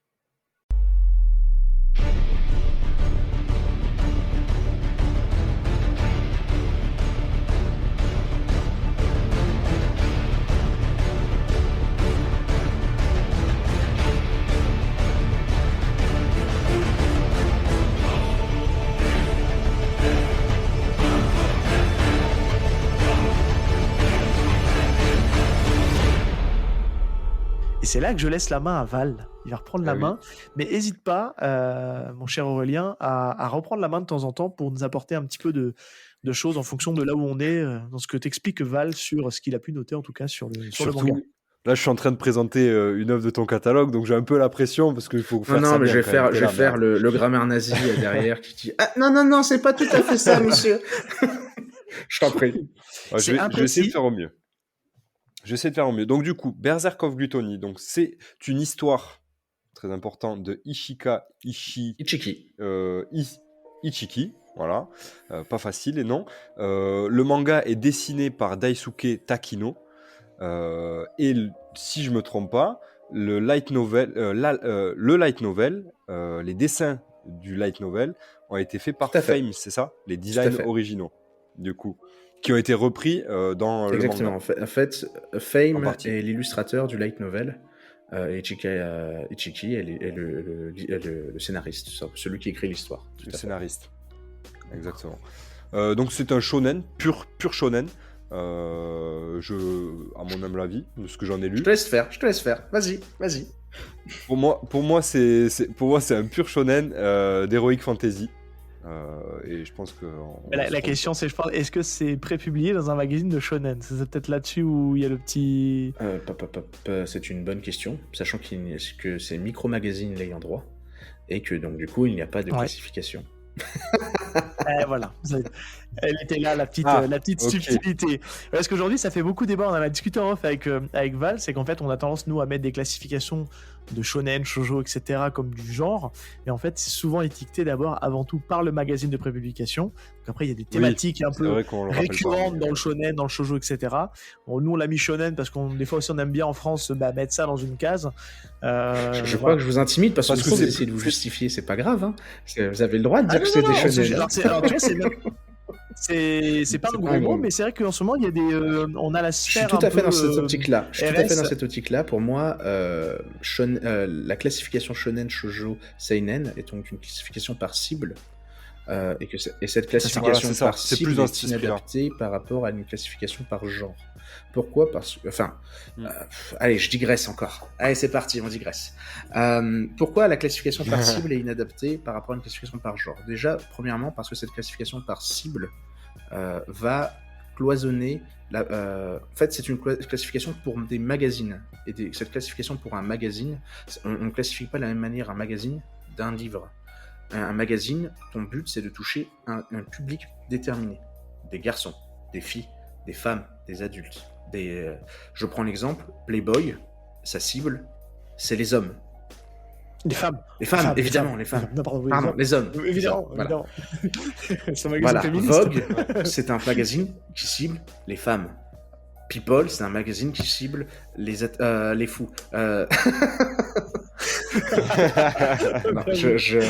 Les voyeurs. Les voyeurs, exactement. Non, en fait, tu as une cible déterminée à chaque fois. Et évidemment, cette cible, elle est, pourquoi les magazines ciblent une cible et pas des genres ? Parce que dans leur magazine, ils ont plein de genres différents. Et c'est normal de ce fait. Mais une fois que ça arrive en librairie au Japon, ça se retransforme en genre. C'est classé en genre, voire même par éditeur au Japon. Tu vois, on va ranger par Kadokawa, par Shueisha, par Action, par Aventure, ce genre de choses. Mais on va pas classer par garçon, jeune fille, etc. Tu vois, ça c'est uniquement dans les magazines. Et donc, de ce fait, déjà, il n'y a pas de raison de garder cette classification quand on arrive en France. Tu vois ? C'est vrai. Mais pourtant, elle est là. Elle est là parce qu'en fait, il y a une mauvaise traduction de ce terme en France. Voilà, on a transformé ce qui était une cible éditoriale par facilité parce qu'on a dit que c'était c'est Shonen Magazine, etc. Donc on va l'appeler Shonen au lieu de le classer dans des rayons comme ce qui se fait en BD traditionnel. Voilà.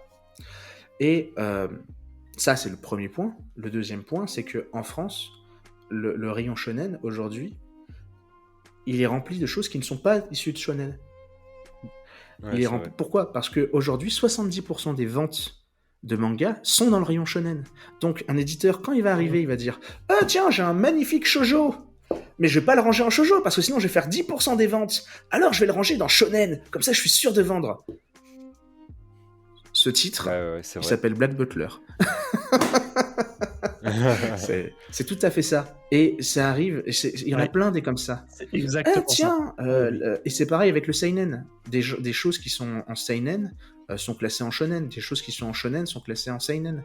Kaguya-sama, voire même en shoujo dans certains cas. Kaguya-sama, Love is War, par exemple, dans 90% des cas dans les librairies, tu le retrouves en shoujo. Pourquoi ? Il a été publié dans un magazine de shonen. Mais pourtant, ça parle d'une romance. Ouais, après, il y a... Donc voilà, c'est toujours... Après, il y a aussi une idée de classer les âges aussi, toi, par exemple, pour se dire est-ce que c'est violent, est-ce que c'est vraiment adapté à... Parce que nous, on a tendance à mettre les shonen, c'est les là ados, aussi, tu vois, c'est pas toujours le cas. Parce qu'aujourd'hui, un shonen, et je digresse, je suis désolé, je m'attarde sur cette digression, un shonen, ça va aujourd'hui de 6 ans, en France, je parle bien en France. En France, ça va de 6 ans à 18 ans. Ça veut dire que Shimon Chaton est classé en shonen, et il est dans le même cas de figure que Chainsaw Man. Est-ce que tu trouves que c'est normal ? Non, pas trop. Oui, tout Oui. à fait, oui. Voilà. Mais c'est un C'est un shonen, shonen, attends, Shimon c'est un Chaton, shonen, tout à fait, c'est oui. tout. Et je dirais même Shonen. plus loin, Shimon Chaton est dans un magazine seinen, hein, je rappelle. Hein. Donc encore pire. Mais ce genre de show, et pourtant c'est un truc tout mignon, etc. Et pourtant c'est dès 6 ans. Donc tu vois, la classification par cible, elle a des problèmes. Et au Japon, il y a plusieurs catégories. Tu as les kodomo, tu as le shonen, tu as le shoujo, tu as le seinen, etc. qui sont des cibles de magazines. Mais tu as le kodomo, c'est de 5 à 10 ans. Aujourd'hui en France, le shonen va de 6 à 18 ans. Donc Ouais, même donc, sur la protection des mineurs, l'argument de protection des mineurs, etc., la protection des plus jeunes, etc., même ça, on n'est pas bon. Ouais. Voilà. Donc, Vas-y, reprends mon petit Val. Non, mais c'est intéressant. Moi, je retiens de tout ça que Mais t'as le droit de le dire. la petite anecdote du ah bah c'est un shoujo, mais on va l'appeler shonen pour plus le vendre. Ça, c'est ce qui me. mais ça, c'est ce que je retiens. ça arrive tout le temps. C'est une réalité. Hein. Bah oui. C'est une Oui. réalité. Quand on s'en rend compte, ouais, c'est clair. Par contre, le genre Heroic Là, t'es Fantasy, je juste. pense que Là, on t'es se juste, c'est trompe de pas du l'heroic tout. fantasy, tout à fait. Ah ouais, clairement. Donc du coup, nous, on va vous parler du manga. Le manga est sorti, le premier tome est sorti en octobre 2021. Actuellement, on a 3 tomes, dont le dernier tome qui est sorti en février dernier, donc février 2023, pour dater ça. Et on est sur 9 tomes parus au Japon aujourd'hui. Donc apparaître en France plus tard. D'ailleurs, je Évidemment. pense qu'au moment où cet épisode sortira, le 4e tome sera déjà sorti. Hein. Je crois que c'est prévu pour mi-avril, hein, il me semble. Il si est je dis pas de prévu bêtises. pour début mai.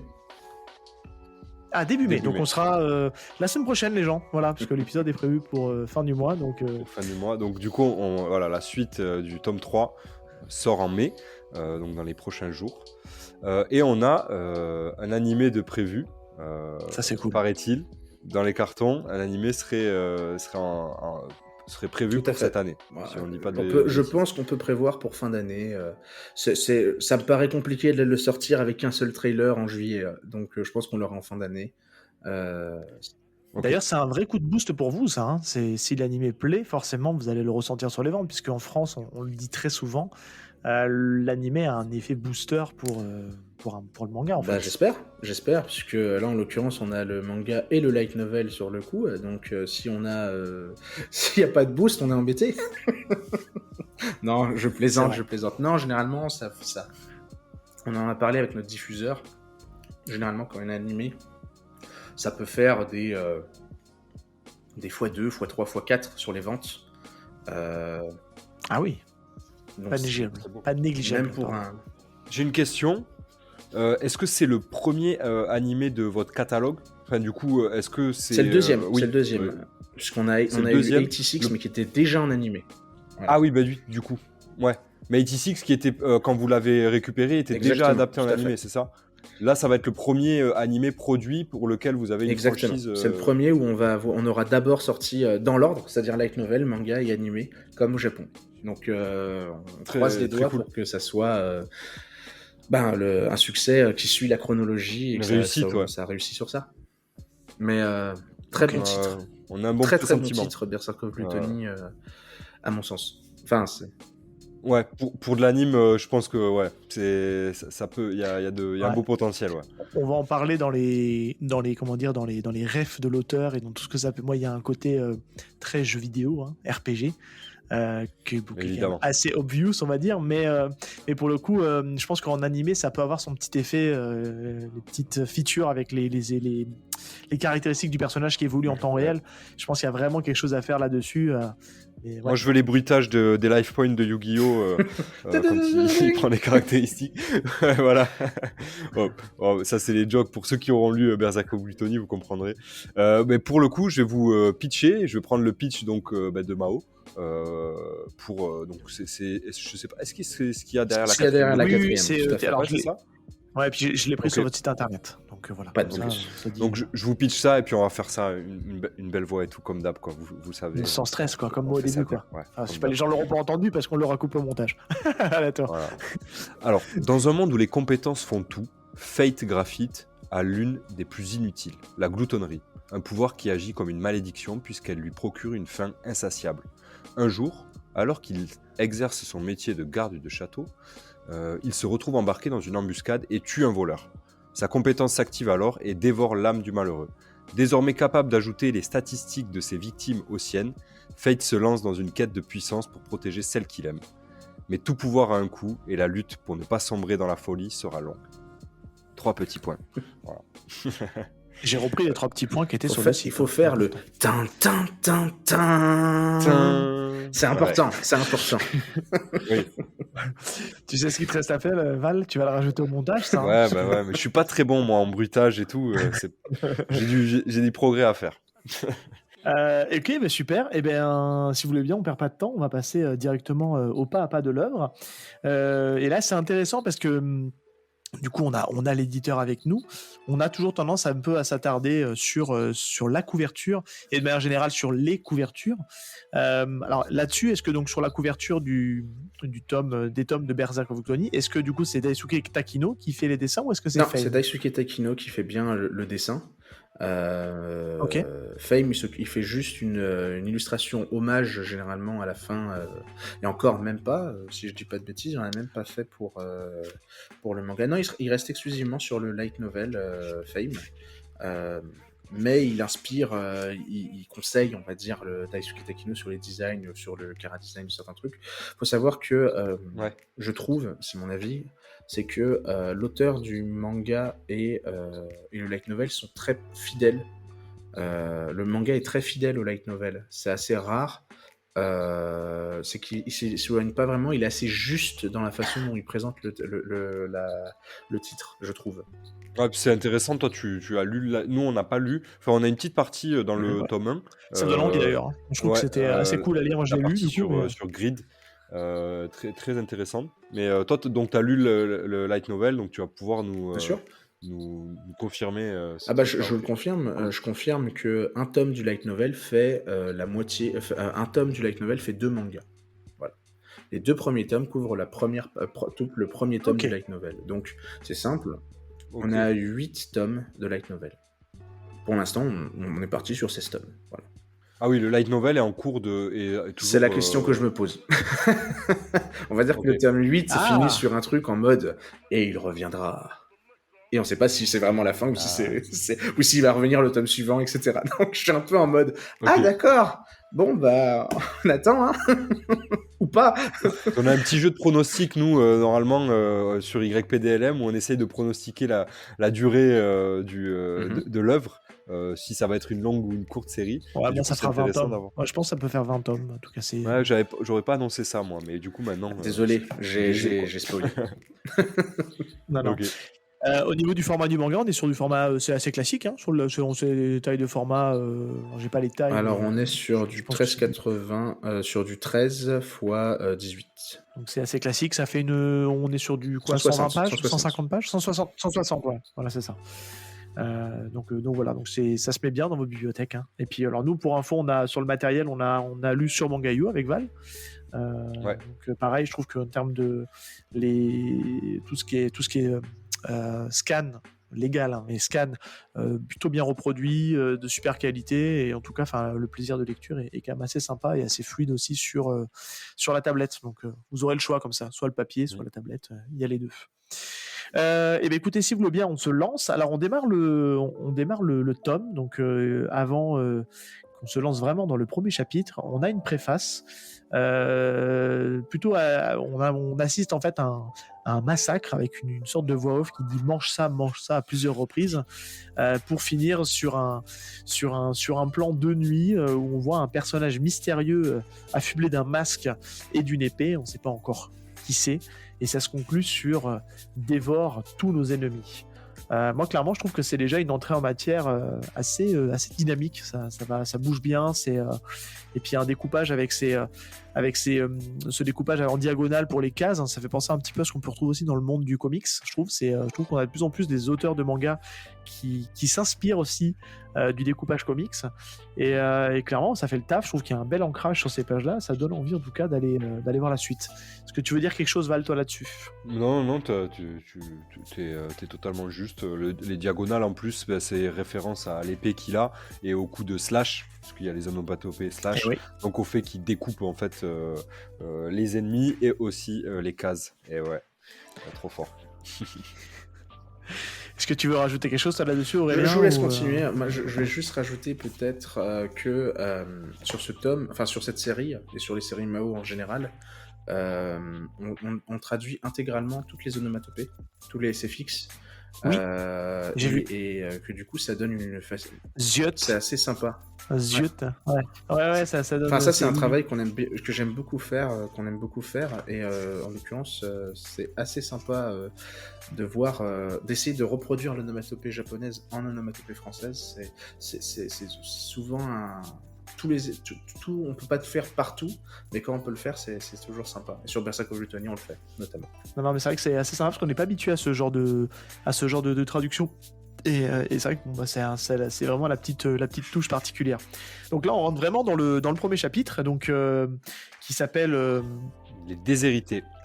On n'a pas dit, mais il fait 22 pages, donc c'est un chapitre un peu plus court de ce qu'on est habitué à voir dans les classiques, puisqu'on est plutôt en général entre 40 et 60 pages. Donc là on démarre en fait, on va avoir l'introduction de notre personnage de Fate où on va nous présenter sa compétence qui qualifie de naze, donc la compétence de gloutonnerie, et c'est vrai que c'est un petit peu la risée un petit peu de son village. D'ailleurs, moi je trouve que la ville fortifiée pour le coup me fait beaucoup penser aux strates qu'on avait aussi on parlait tout à l'heure de l'attaque des Titans.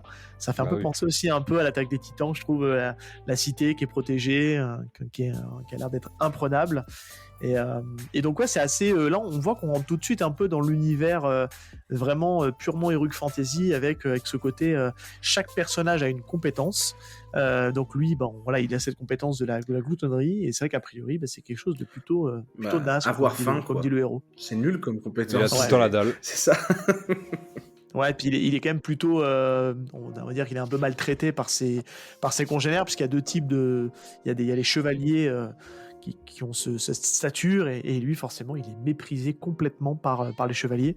En tout cas voilà, ça nous pose bien le personnage, je trouve. Je sais pas ce que vous en pensez, mais en tout cas le cadre est bien posé, et ça nous permet déjà de se dire qu'est-ce qui va nous devenir ce petit gars là.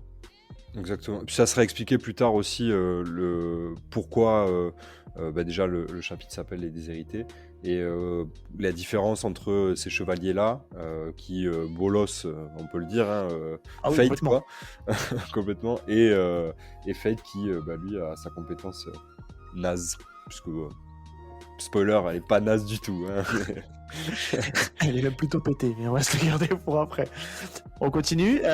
Donc là, du coup, on a l'intervention de Demoiselle Roxy. Et là, donc, ce qui est bien, c'est qu'on a nos deux personnages qui sont introduits, et qui justement caractérisent les agresseurs, qui sont donc les saints chevaliers, puisque elle aussi est je sais pas si on peut l'appeler une sainte chevalier, je sais pas si ça s'appelle comme ça, mais en tout cas, elle fait partie des saints chevaliers. C'est un saint chevalier, même si c'est une femme. C'est un titre qui ne se féminise pas. D'accord, et écoute, c'est bon à savoir, on ne peut pas tout féminiser, malheureusement, n'en déplaise à certaines. C'est compliqué, c'est toujours une question tendue à ce niveau-là, la question de la féminisation. Nous-mêmes, on ne sait pas toujours s'il faut féminiser ou pas, on est en mode on est progressiste, pas progressiste, ouais mais c'est une faute et on peut nous le reprocher. Enfin bref, ce genre de débat, c'est toujours un peu ça, mais tu peux le dire comme tu veux. Oui, mais complètement. Mais d'ailleurs, j'ai appris que le terme sage-femme ne pouvait pas se féminiser en sage-homme, puisque il y a un film qui est sorti, il l'explique justement, on digresse, mais c'est le sage pour une femme qui va accoucher. Donc c'est pour ça qu'on peut pas appeler ça un sage-homme. Donc le sage, en fait, c'est les dents qui aident à accoucher une femme. Donc c'est le sage pour la femme. Voilà, bref. C'était bonjour, Tartine ta culture. Professeur. Professeur Confiture, bonjour. Donc voilà, j'ai placé, vous coucherez mon con ce soir. Merci Sam.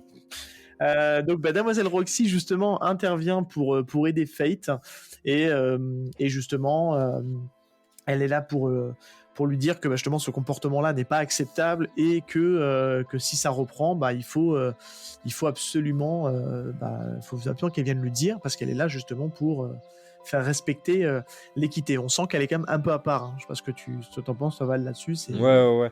Bah, clairement, les autres sont positionnés comme étant des antagonistes ou en tout cas pas des gens très cool avec le héros. Et elle, pour le coup, en plus, dans son chara design, on comprend que ça peut très vite devenir une alliée ou voire même le love interest du personnage principal. Puis bon, c'est présenté dans la 4e de coupe, donc on imagine que ça va être la Oui. dame. Il n'y a pas grand suspense là-dessus. Puis elle est mignonne, quoi. Ouais. Déjà, elle a une tenue badass au niveau chevalier et tout. Elle en jette. Et en plus de ça, moi j'aime bien son chara design. Donc, voilà. Ouais, non, et d'ailleurs, est-ce que c'est son premier manga, son premier dessin d'auteur C'est son premier manga. Ok. Vous revenez sur les chara design, on a beaucoup de ces gens qui nous disent ça ressemble quand même beaucoup à Kirito et Asuna dans SAO. On nous le dit souvent. Alors, je n'ai pas lu SAO, donc je n'ai pas de point de comparaison. Mais oui. même s'il y a une petite ressemblance, on va dire, purement fortuite, à part dire c'est le Japon et tout ce que je peux dire sur ça. Mais ils arrivent à s'émanciper assez vite dans la suite de l'histoire de cet archétype de personnage. On arrive à s'en détacher et malgré tout, c'est un peu, à mon sens, la force du titre de Berserk of Lutonia, c'est arriver à faire quelque chose de bien avec des vieux pots, tu vois ce que je veux dire. On a l'impression d'avoir déjà vu un peu certaines choses. Le chara design en fait partie de Fate et de Roxy, mais ils arrivent à s'en émanciper et à agrandir. Et du coup, en fait, ça c'est des représentations qu'on est familier et qu'on accepte. Le personnage de Roxy, par exemple, est un personnage qu'on apprécie au fur et à mesure de l'histoire assez facilement. Oui. Son personnage s'étoffe. Ouais, complètement. Ouais. Complètement.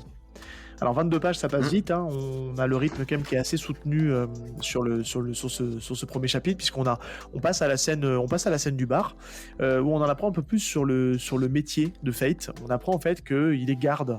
Il est garde au niveau des entrées. Voilà, il a un travail de garde et du coup il discute avec le serveur du bar où justement. Voilà, il faut pas qu'il lâche, que grosso modo, il faut qu'il arrive à garder la tête haute parce que sinon c'est un coup à mal finir. Et à finir comme le précédent qui s'est fait. Voilà, apparemment c'est d'un commun accord. Tous les gardes, tous les gens au poste qu'occupe Fate, ils ont tous fini. Ils sont tous morts. Hein. Ils le disent dans le light novel. Hein. C'est pas dit dans le manga, c'est plutôt en mode il s'est un peu surmené. Oh là là. Non, il est mort. Il est mort. Ouais. Il est crevé, il s'est suicidé.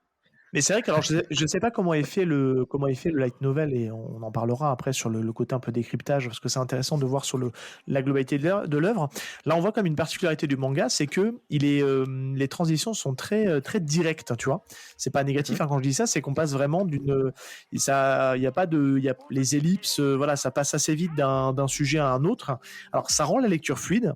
Je sais pas comment c'est fait dans le light novel, mais c'est vrai qu'on le gardera pour après, mais on passe assez vite il boit son verre à bim, on le retrouve dans la rue en train de faire sa patrouille, et c'est là que va prendre tout l'intérêt du concept de ce manga. C'est que il y a des voleurs qui vont rentrer dans le château. Il veut donc pour aller prévenir du coup Roxy, et en même temps qu'il l'a prévenu, en fait il revient sur ses pas, sauf qu'en fait il entend du bruit, il s'approche de ce bruit-là. Et là, il se trouve nez à nez face à un voleur qui a l'air d'être déjà salement amoché. On pense qu'il s'est battu déjà auparavant. Il lui manque un bras. Il lui manque un bras, on peut le dire. Ouais, il a le bras qui dégouline un peu. Et du coup, il se décide de s'opposer et il finit par le tuer. Voilà. Et le personnage tombe au sol. Et là, qu'est-ce qui se passe ? On a une petite voix off, d'ailleurs, c'est intéressant, je sais pas qui lui parle, mais en tout cas, c'est un peu comme dans un mode jeu vidéo. Moi, j'imagine, tu sais, la petite voix de la compétence de gloutonnerie activée. Tu vois, la petite voix un peu comme ça. La voix féminine, moi, j'ai la même voix que toi, je pense. La même voix féminine, tu vois, caractéristiques modifiées, compétences gagnées, évaluation, télépathie.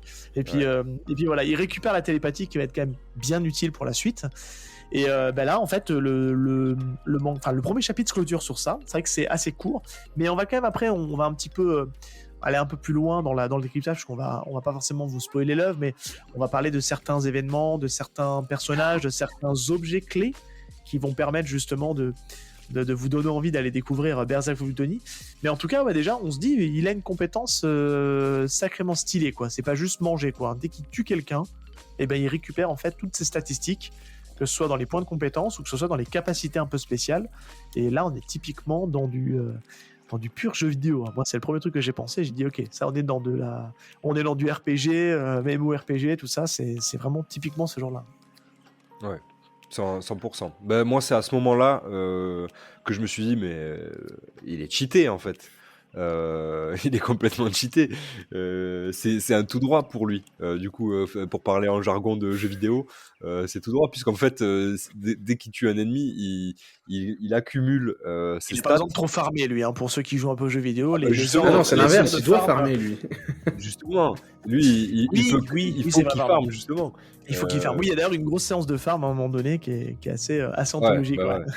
Il y en a même plusieurs séances de farm et parce que du coup en plus de farmer pour devenir puissant, on va apprendre plus tard que c'est surtout sa compétence de gloutonnerie qui l'oblige à farmer, parce qu'en fait il a faim. On l'a vu au tout début du premier chapitre, il a constamment faim. Et le problème, c'est que plus il va se nourrir et plus il va avoir faim.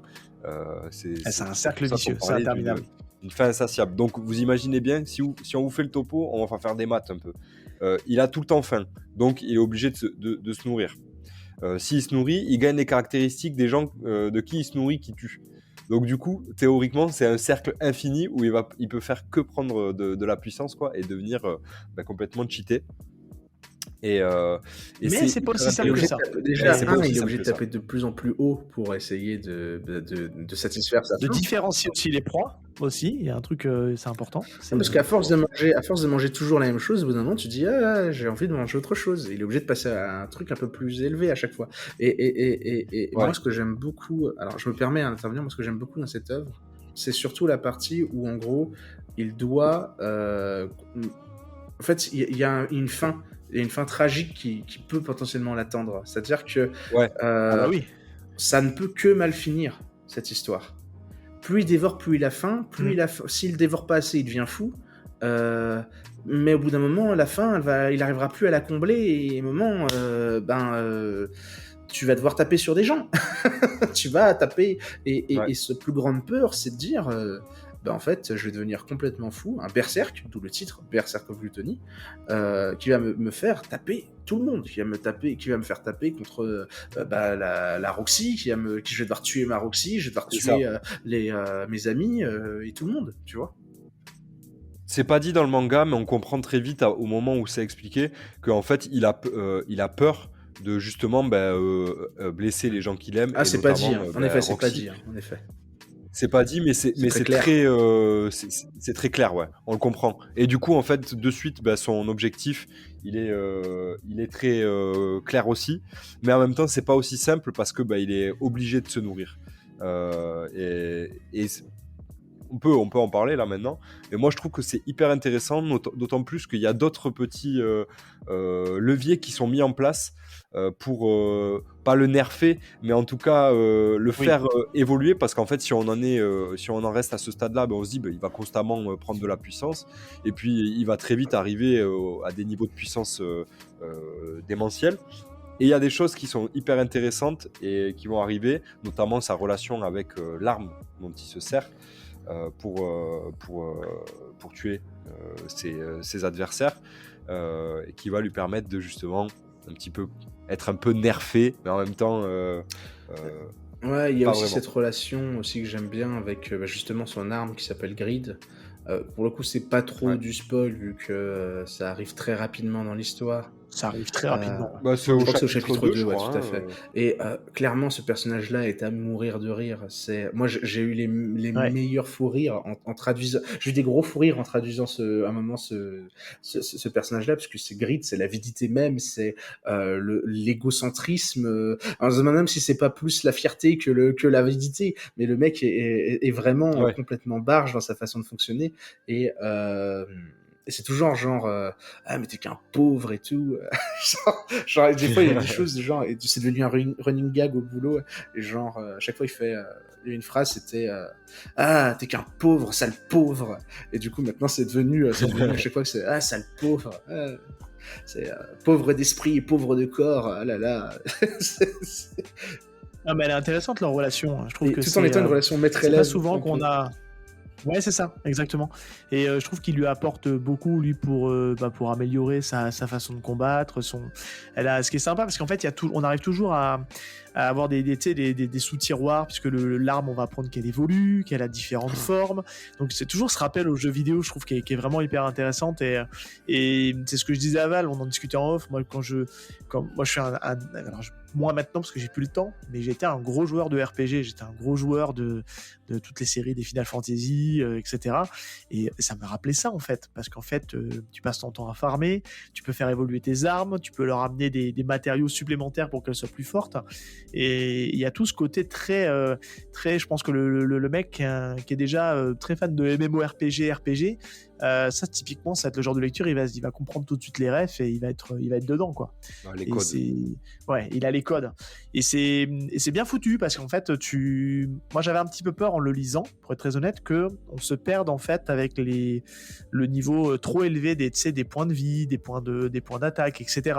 Parce qu'on monte assez vite dans les dizaines de milliers, dans les Ouais, centaines c'est de vrai que milliers. les unités sont impressionnantes au Elles sont début, impressionnantes, ouais. surtout quand on a les codes du jeu vidéo, on Et se dit, je me dis, attends, c'est beaucoup c'est là, ça. non, quand même. Là, on est à l'équivalent du tome 3. Je me dis, qu'est-ce que ça va être quand on va être au tome 8, quoi. Tu vois, je me dis, on va avoir des trucs en millions, quoi, tu vois, en millions d'XP. Je spoilerai pas.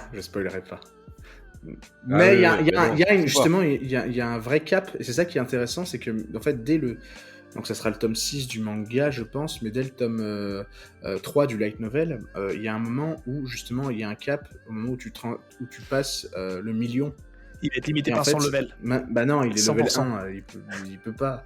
Mais Il c'est peut ce que je pas. te dis, au bout d'un moment, je pense qu'il va devoir passer des niveaux pour pouvoir Non, débloquer pas le lui. palier. Je Pas le vois lui, comme ça. pas Parce lui. que... Lui, il peut pas. Non, Il pas peut lui. pas. Ah, Justement, mais il y a un moment où il va d'accord. passer un Ok. palier, je ne spoilerai pas, et ça va être expliqué tout au long du récit, mais il y a un vrai palier du 999, tu vois, ce palier-là, qui... Oui, bah, qui est une Le ref aussi, le pareil. 18 en C'est plus, ça. quoi. Non, mais en fait, moi, je sais que, alors, je vais peut-être me faire hurler dessus, mais moi, je suis plutôt un joueur de FF8 que de FF7, pour ceux voilà, je vais commencer par celui-là. Et à un moment donné, tu te bats contre Pampa. Pampa, qui est un, comment dire, qui est une espèce de, je sais plus comment, c'est une G-Force que tu peux en fait faire venir chez toi. Et quand t'es stuffé au max, ce mec-là, tu lui fous des patates à 999 999. Tu peux pas mettre 1 million, mais tu lui mets des 999 999. Et il a des millions et des millions de PV, ce mec-là. Tu passes ton temps, tu le frappes pendant, c'est un sac à PV pas possible. Et je me dis, à un moment donné, on va en arriver là, Il y a quoi. un Il va peu- peut-être avoir des ennemis, et c'est ça en fait, c'est que les ennemis évoluent avec le personnage, ce qui fait que on est jamais. En fait, il y a toujours de l'enjeu. Et ça, c'est toujours le problématique avec des personnages un peu overcheatés, c'est que soit tu augmentes toujours, on va dire, le niveau, soit tu downgrade le personnage. Et là, il y a un équilibre qui fait que quand il monte, il doit redescendre, enfin, il redescend. Quand il arrive au max, il peut pas forcément, il doit trouver un moyen de surpasser ça, mais il redescend après. Enfin, tu vois, il y a toujours un truc comme ça qui lui permet de rester pas tout le temps cheaté et d'avoir des enjeux dans le manga. Sinon, au bout d'un moment, tu fais ouais, il va encore me sortir un Deus Ex Machina à la fin de la série. En mode, hey, mais j'ai ma Ouais. technique comme ça que je vais modifier et tout, et qui va me permettre de sortir de ça. Et c'est là où, pour moi, il y a une différence avec d'autres titres qui ont un peu ce côté dévorer, tu sais, dévorer des compétences, etc., comme Slime, où il y a le personnage redescend, le personnage a un enjeu, tu vois, il y a un contre-coup. Et c'est sympa. Moi, Oui. j'ai en tant que lecteur, en tant qu'éditeur, je suis le premier convaincu de ce que j'édite, mais en tant que lecteur, j'ai beaucoup apprécié cette partie-là, et c'est pour ça qu'on a voulu prendre des droits sur ça. D'autant plus que y a un lore qui est mis en place de manière assez. Moi, je suis à jour sur aujourd'hui ce qui est sorti sur les 3 premiers tomes, de manière assez, à mon sens, assez lente, mais on sent qu'il y a des pistes des débuts de chemin qui sont amenés sur notamment la partie l'arme s'appelle Grid, lui sa compétence c'est la gloutonnerie. On a un personnage qui arrivera un peu plus tard qui apparemment est lié à la colère, donc on a un truc autour des péchés capitaux, et en plus de ça on nous introduit des maisons, des familles importantes dans la société de Berserk Gluttony, et donc on imagine que ces gens-là ont des capacités qui sont particulières, les chevaliers saints, etc. Et donc on imagine que le lore de l'univers peut être hyper vaste et on peut trouver vraiment beaucoup de choses. Donc c'est infini, mais tout en restant très simple. Je te prends. Alors là, pour le coup, je vais prendre l'exemple du light novel. Tu sens que c'est un univers qui évolue dans l'univers. Parce que par exemple, il y a un moment, ça nous a fait beaucoup. C'était une belle prise de tête à un moment. Mais à un moment, dans le tome 2 de Berserk Gluttony, le light novel, il y a une ville. Il rentre dans une ville. Et pendant 10 chapitres, on ne connaît pas le nom de cette ville. 10 chapitres, c'est beaucoup 10 chapitres. Donc on a dû trouver tous les...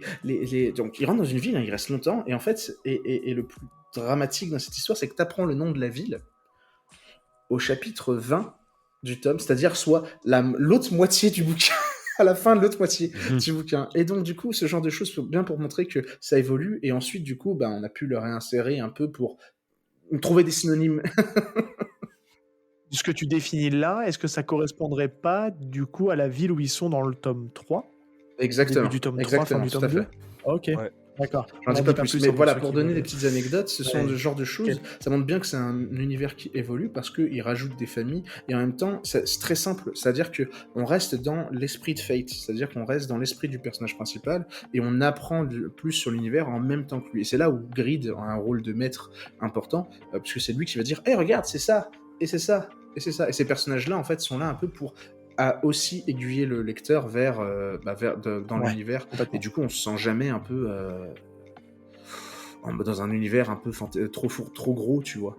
Il y a des univers parfois où c'est trop gros pour ce que c'est, tu vois. Mais tu vois, c'est intéressant l'avis que tu nous...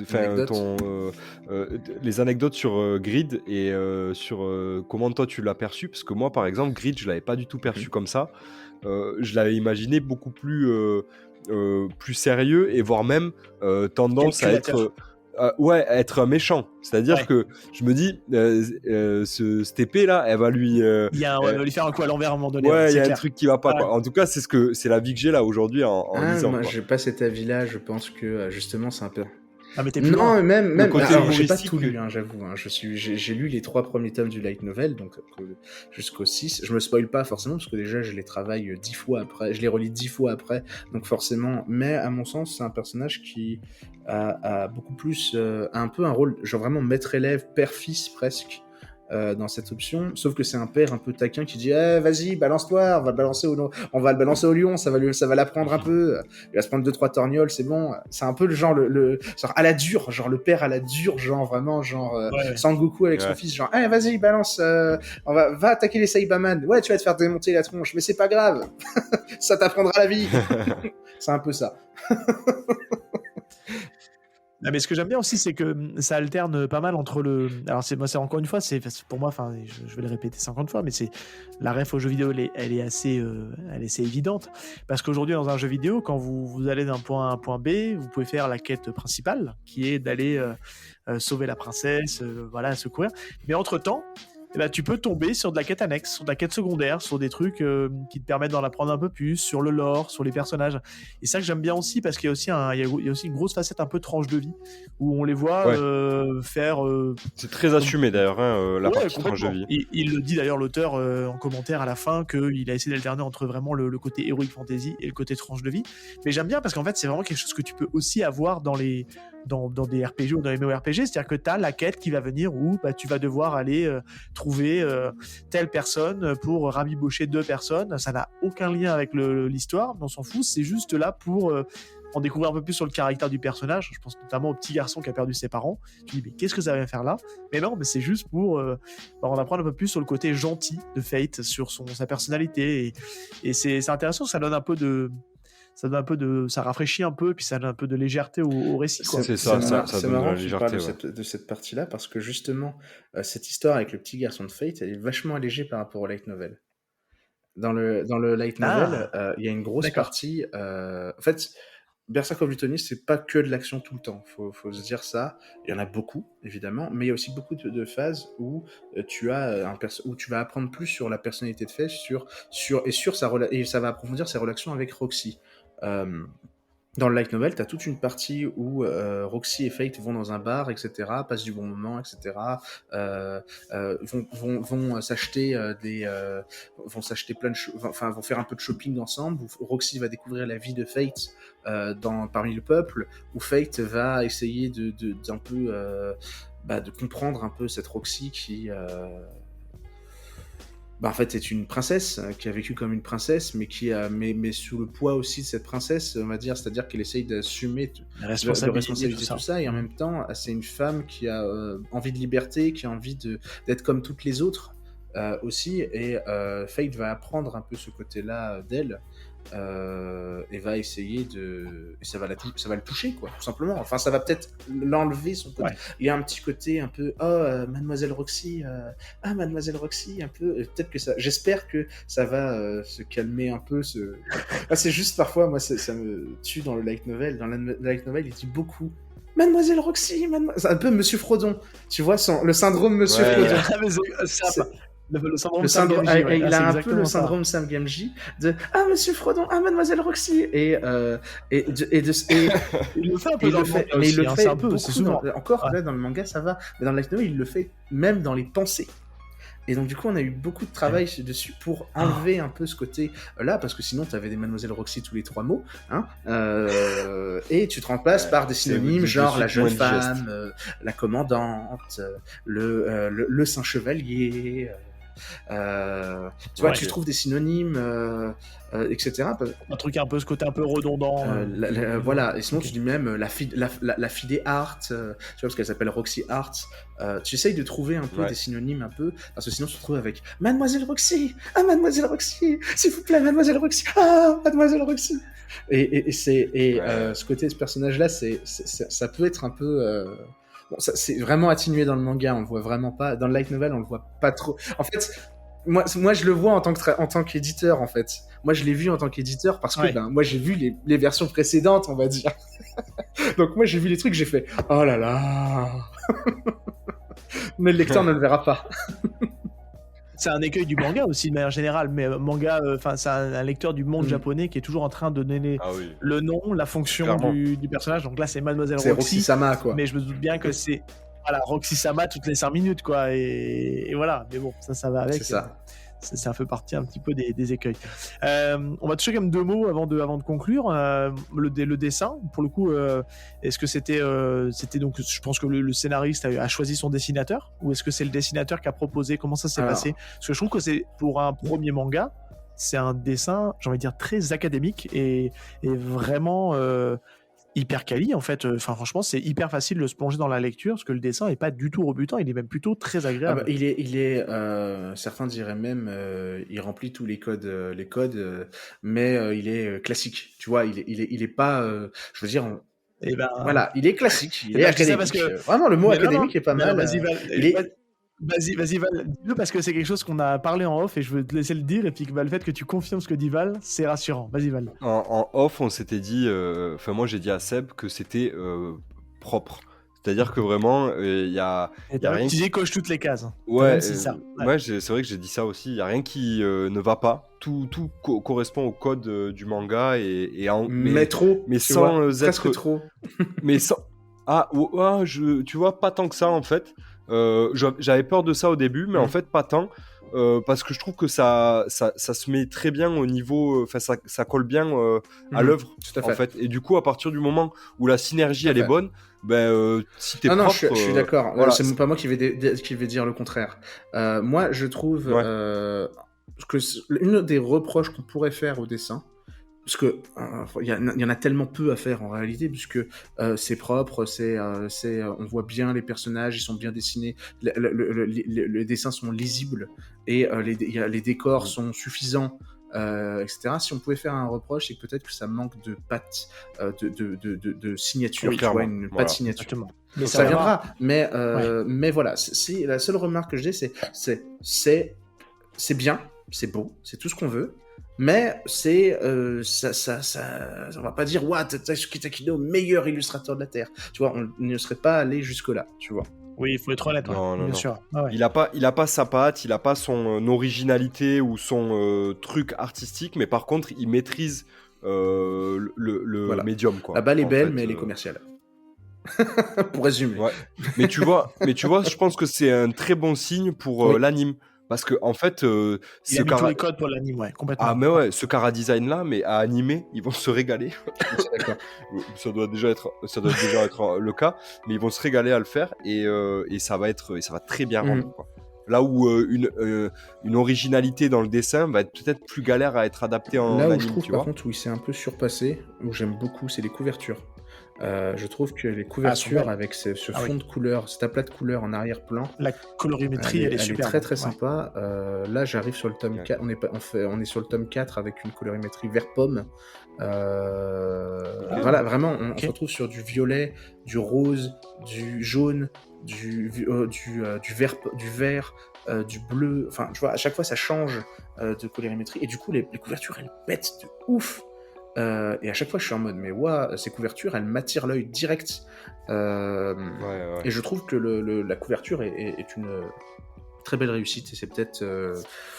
C'est ce qu'on attend d'une couverture. Donc, Bah, c'est le boulot. Hein. Ça fait 30% du boulot. Ah non, apparemment. plus, que j'ai beaucoup cru plus. Ah non, c'est 90%. Ah ouais donc, c'est 90% d'une vente, c'est la couverture. Ça m'étonne même pas. 30%, Ouais, ça serait gentil, hein, ça serait bien. Non, 90% d'une vente. Non, je pensais que c'était dans le pouvoir de décision d'achat, moi. Dans le décision d'achat. Je croyais que c'était, ça pesait 30%. Alors, pour aller le prendre et le regarder, oui. Je pense que c'est un élément ultra déterminant, mais je pensais que dans le critère d'achat, il me semblait que ça pesait 30%. Il y a des études qui ont prouvé que c'était 90. Voilà. Ok. Je suis pas étonné. Ouais, non, mais Chez les c'est Anglais surpris un surtout, ça a été fait. Il y a eu une étude de 2000. Ils ont des superbes couvertures, les Anglais, hein, on va se le dire. Hein. Pour les romans, moi, des fois, c'est juste voir leur couverture. Je me dis, purée, waouh, ça doit être top. C'est clair, c'est clair. Moi, j'ai un petit truc à rajouter pour les refs et tout. Ça sera plus, je vais plus te poser la question à toi, Aurélien, parce que Seb, je sais pas s'il aura la ref. Mais moi, il y a certains persos qui m'ont fait penser à des personnages de Pokémon dans la manière dont ils sont dessinés. Je pense notamment dans le tome 3, à un moment donné, il y a quand il revient dans sa ville là, justement, et son ancien persécuteur de quand il était petit, le mec qui se foutait de sa gueule et tout ça, qui a les cheveux un peu courts, je trouve qu'il a une gueule de personnage de Pokémon, genre... Régis l'anime... Non, pas de Régis, mais un personnage de Pokémon, quoi. Dans la manière dont les yeux sont dessinés, la forme du visage, la coupe de cheveux... Là, tu vas le coller, Là, tu me colles. Pour une raison très simple, c'est que... Ouais, c'est un chara-design de manga, quoi. Ouais. J'ai envie de te dire, les chara-design se ressemblent. Tu m'aurais dit certains personnages type dans le tome 3, comme le péché de la je vais pas trop dire les noms, genre le péché de la colère qui ressemble à certains personnages type Fate Grand Order, type ou Aaron ou le maître de Fate plus tard dans le tome 4 3-4 qui va j'essaye de pas spoiler, qui ressemble à un personnage de ReZero, au majordome de ReZero. Oui, là clairement tu me dis oui.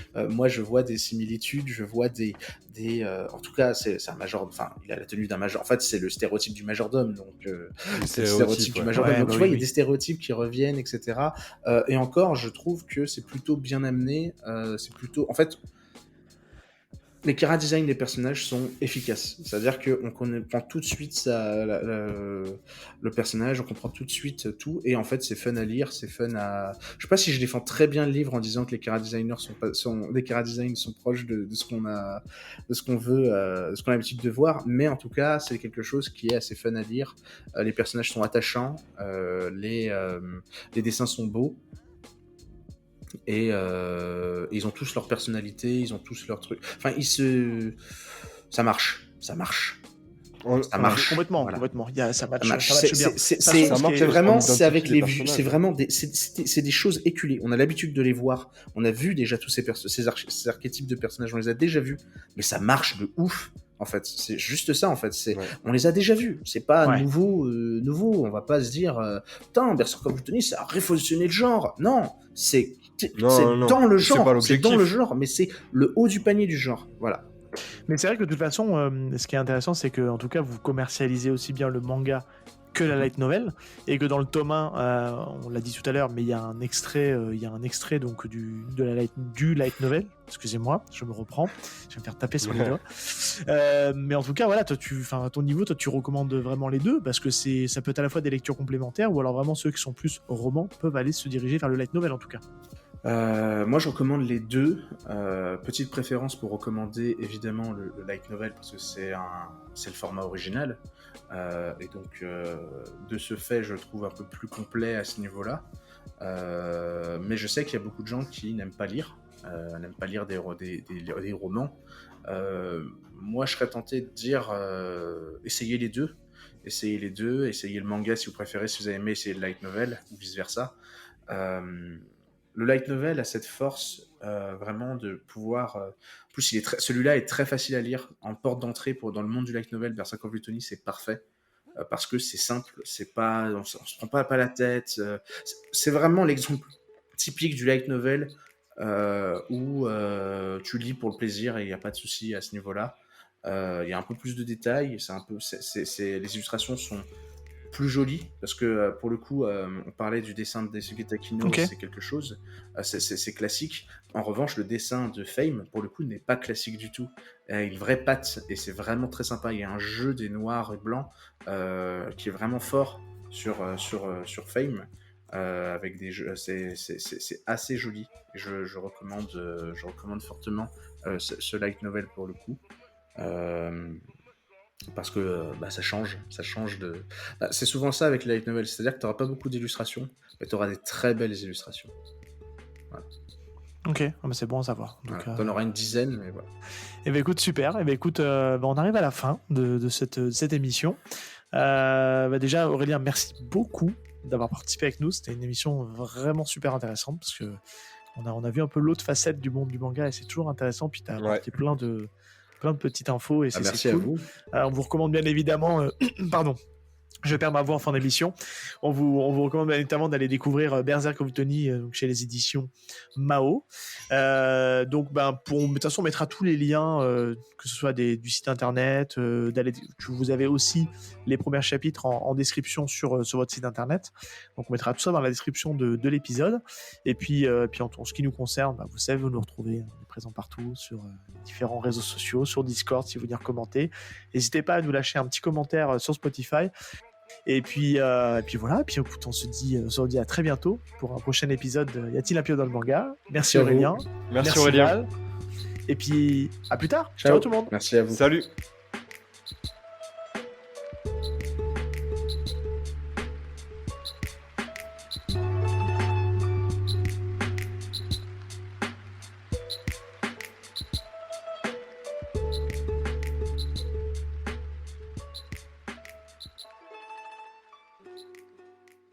Et de nouveau Seb, j'espère en tout cas que cet épisode vous aura plu et qu'on vous aura donné envie de découvrir les éditions Mao et plus particulièrement le titre qu'on aura traité dans l'épisode qui est Berserk of Luthony. En tout cas, pour faciliter la découverte, je vous avais annoncé une petite surprise. On a mis en place un petit concours avec la collaboration donc, des éditions Mao qui nous ont fourni 3 fois le premier tome de Berserk of Luthony qu'on va vous faire gagner sur les réseaux sociaux. Donc le concours va être mis en place à la fois sur Twitter et Instagram. Vous pouvez participer sur nos 2 réseaux sociaux, ça augmentera vos chances de gagner le premier tome de Berserk of Luthony. Vous pourrez trouver tous les détails disponibles sur les posts Twitter et Instagram. Voilà, n'hésitez pas à participer. Et puis je vous dis à très bientôt dans un prochain épisode de Y a-t-il un pilote dans le manga. Allez, ciao tout le monde.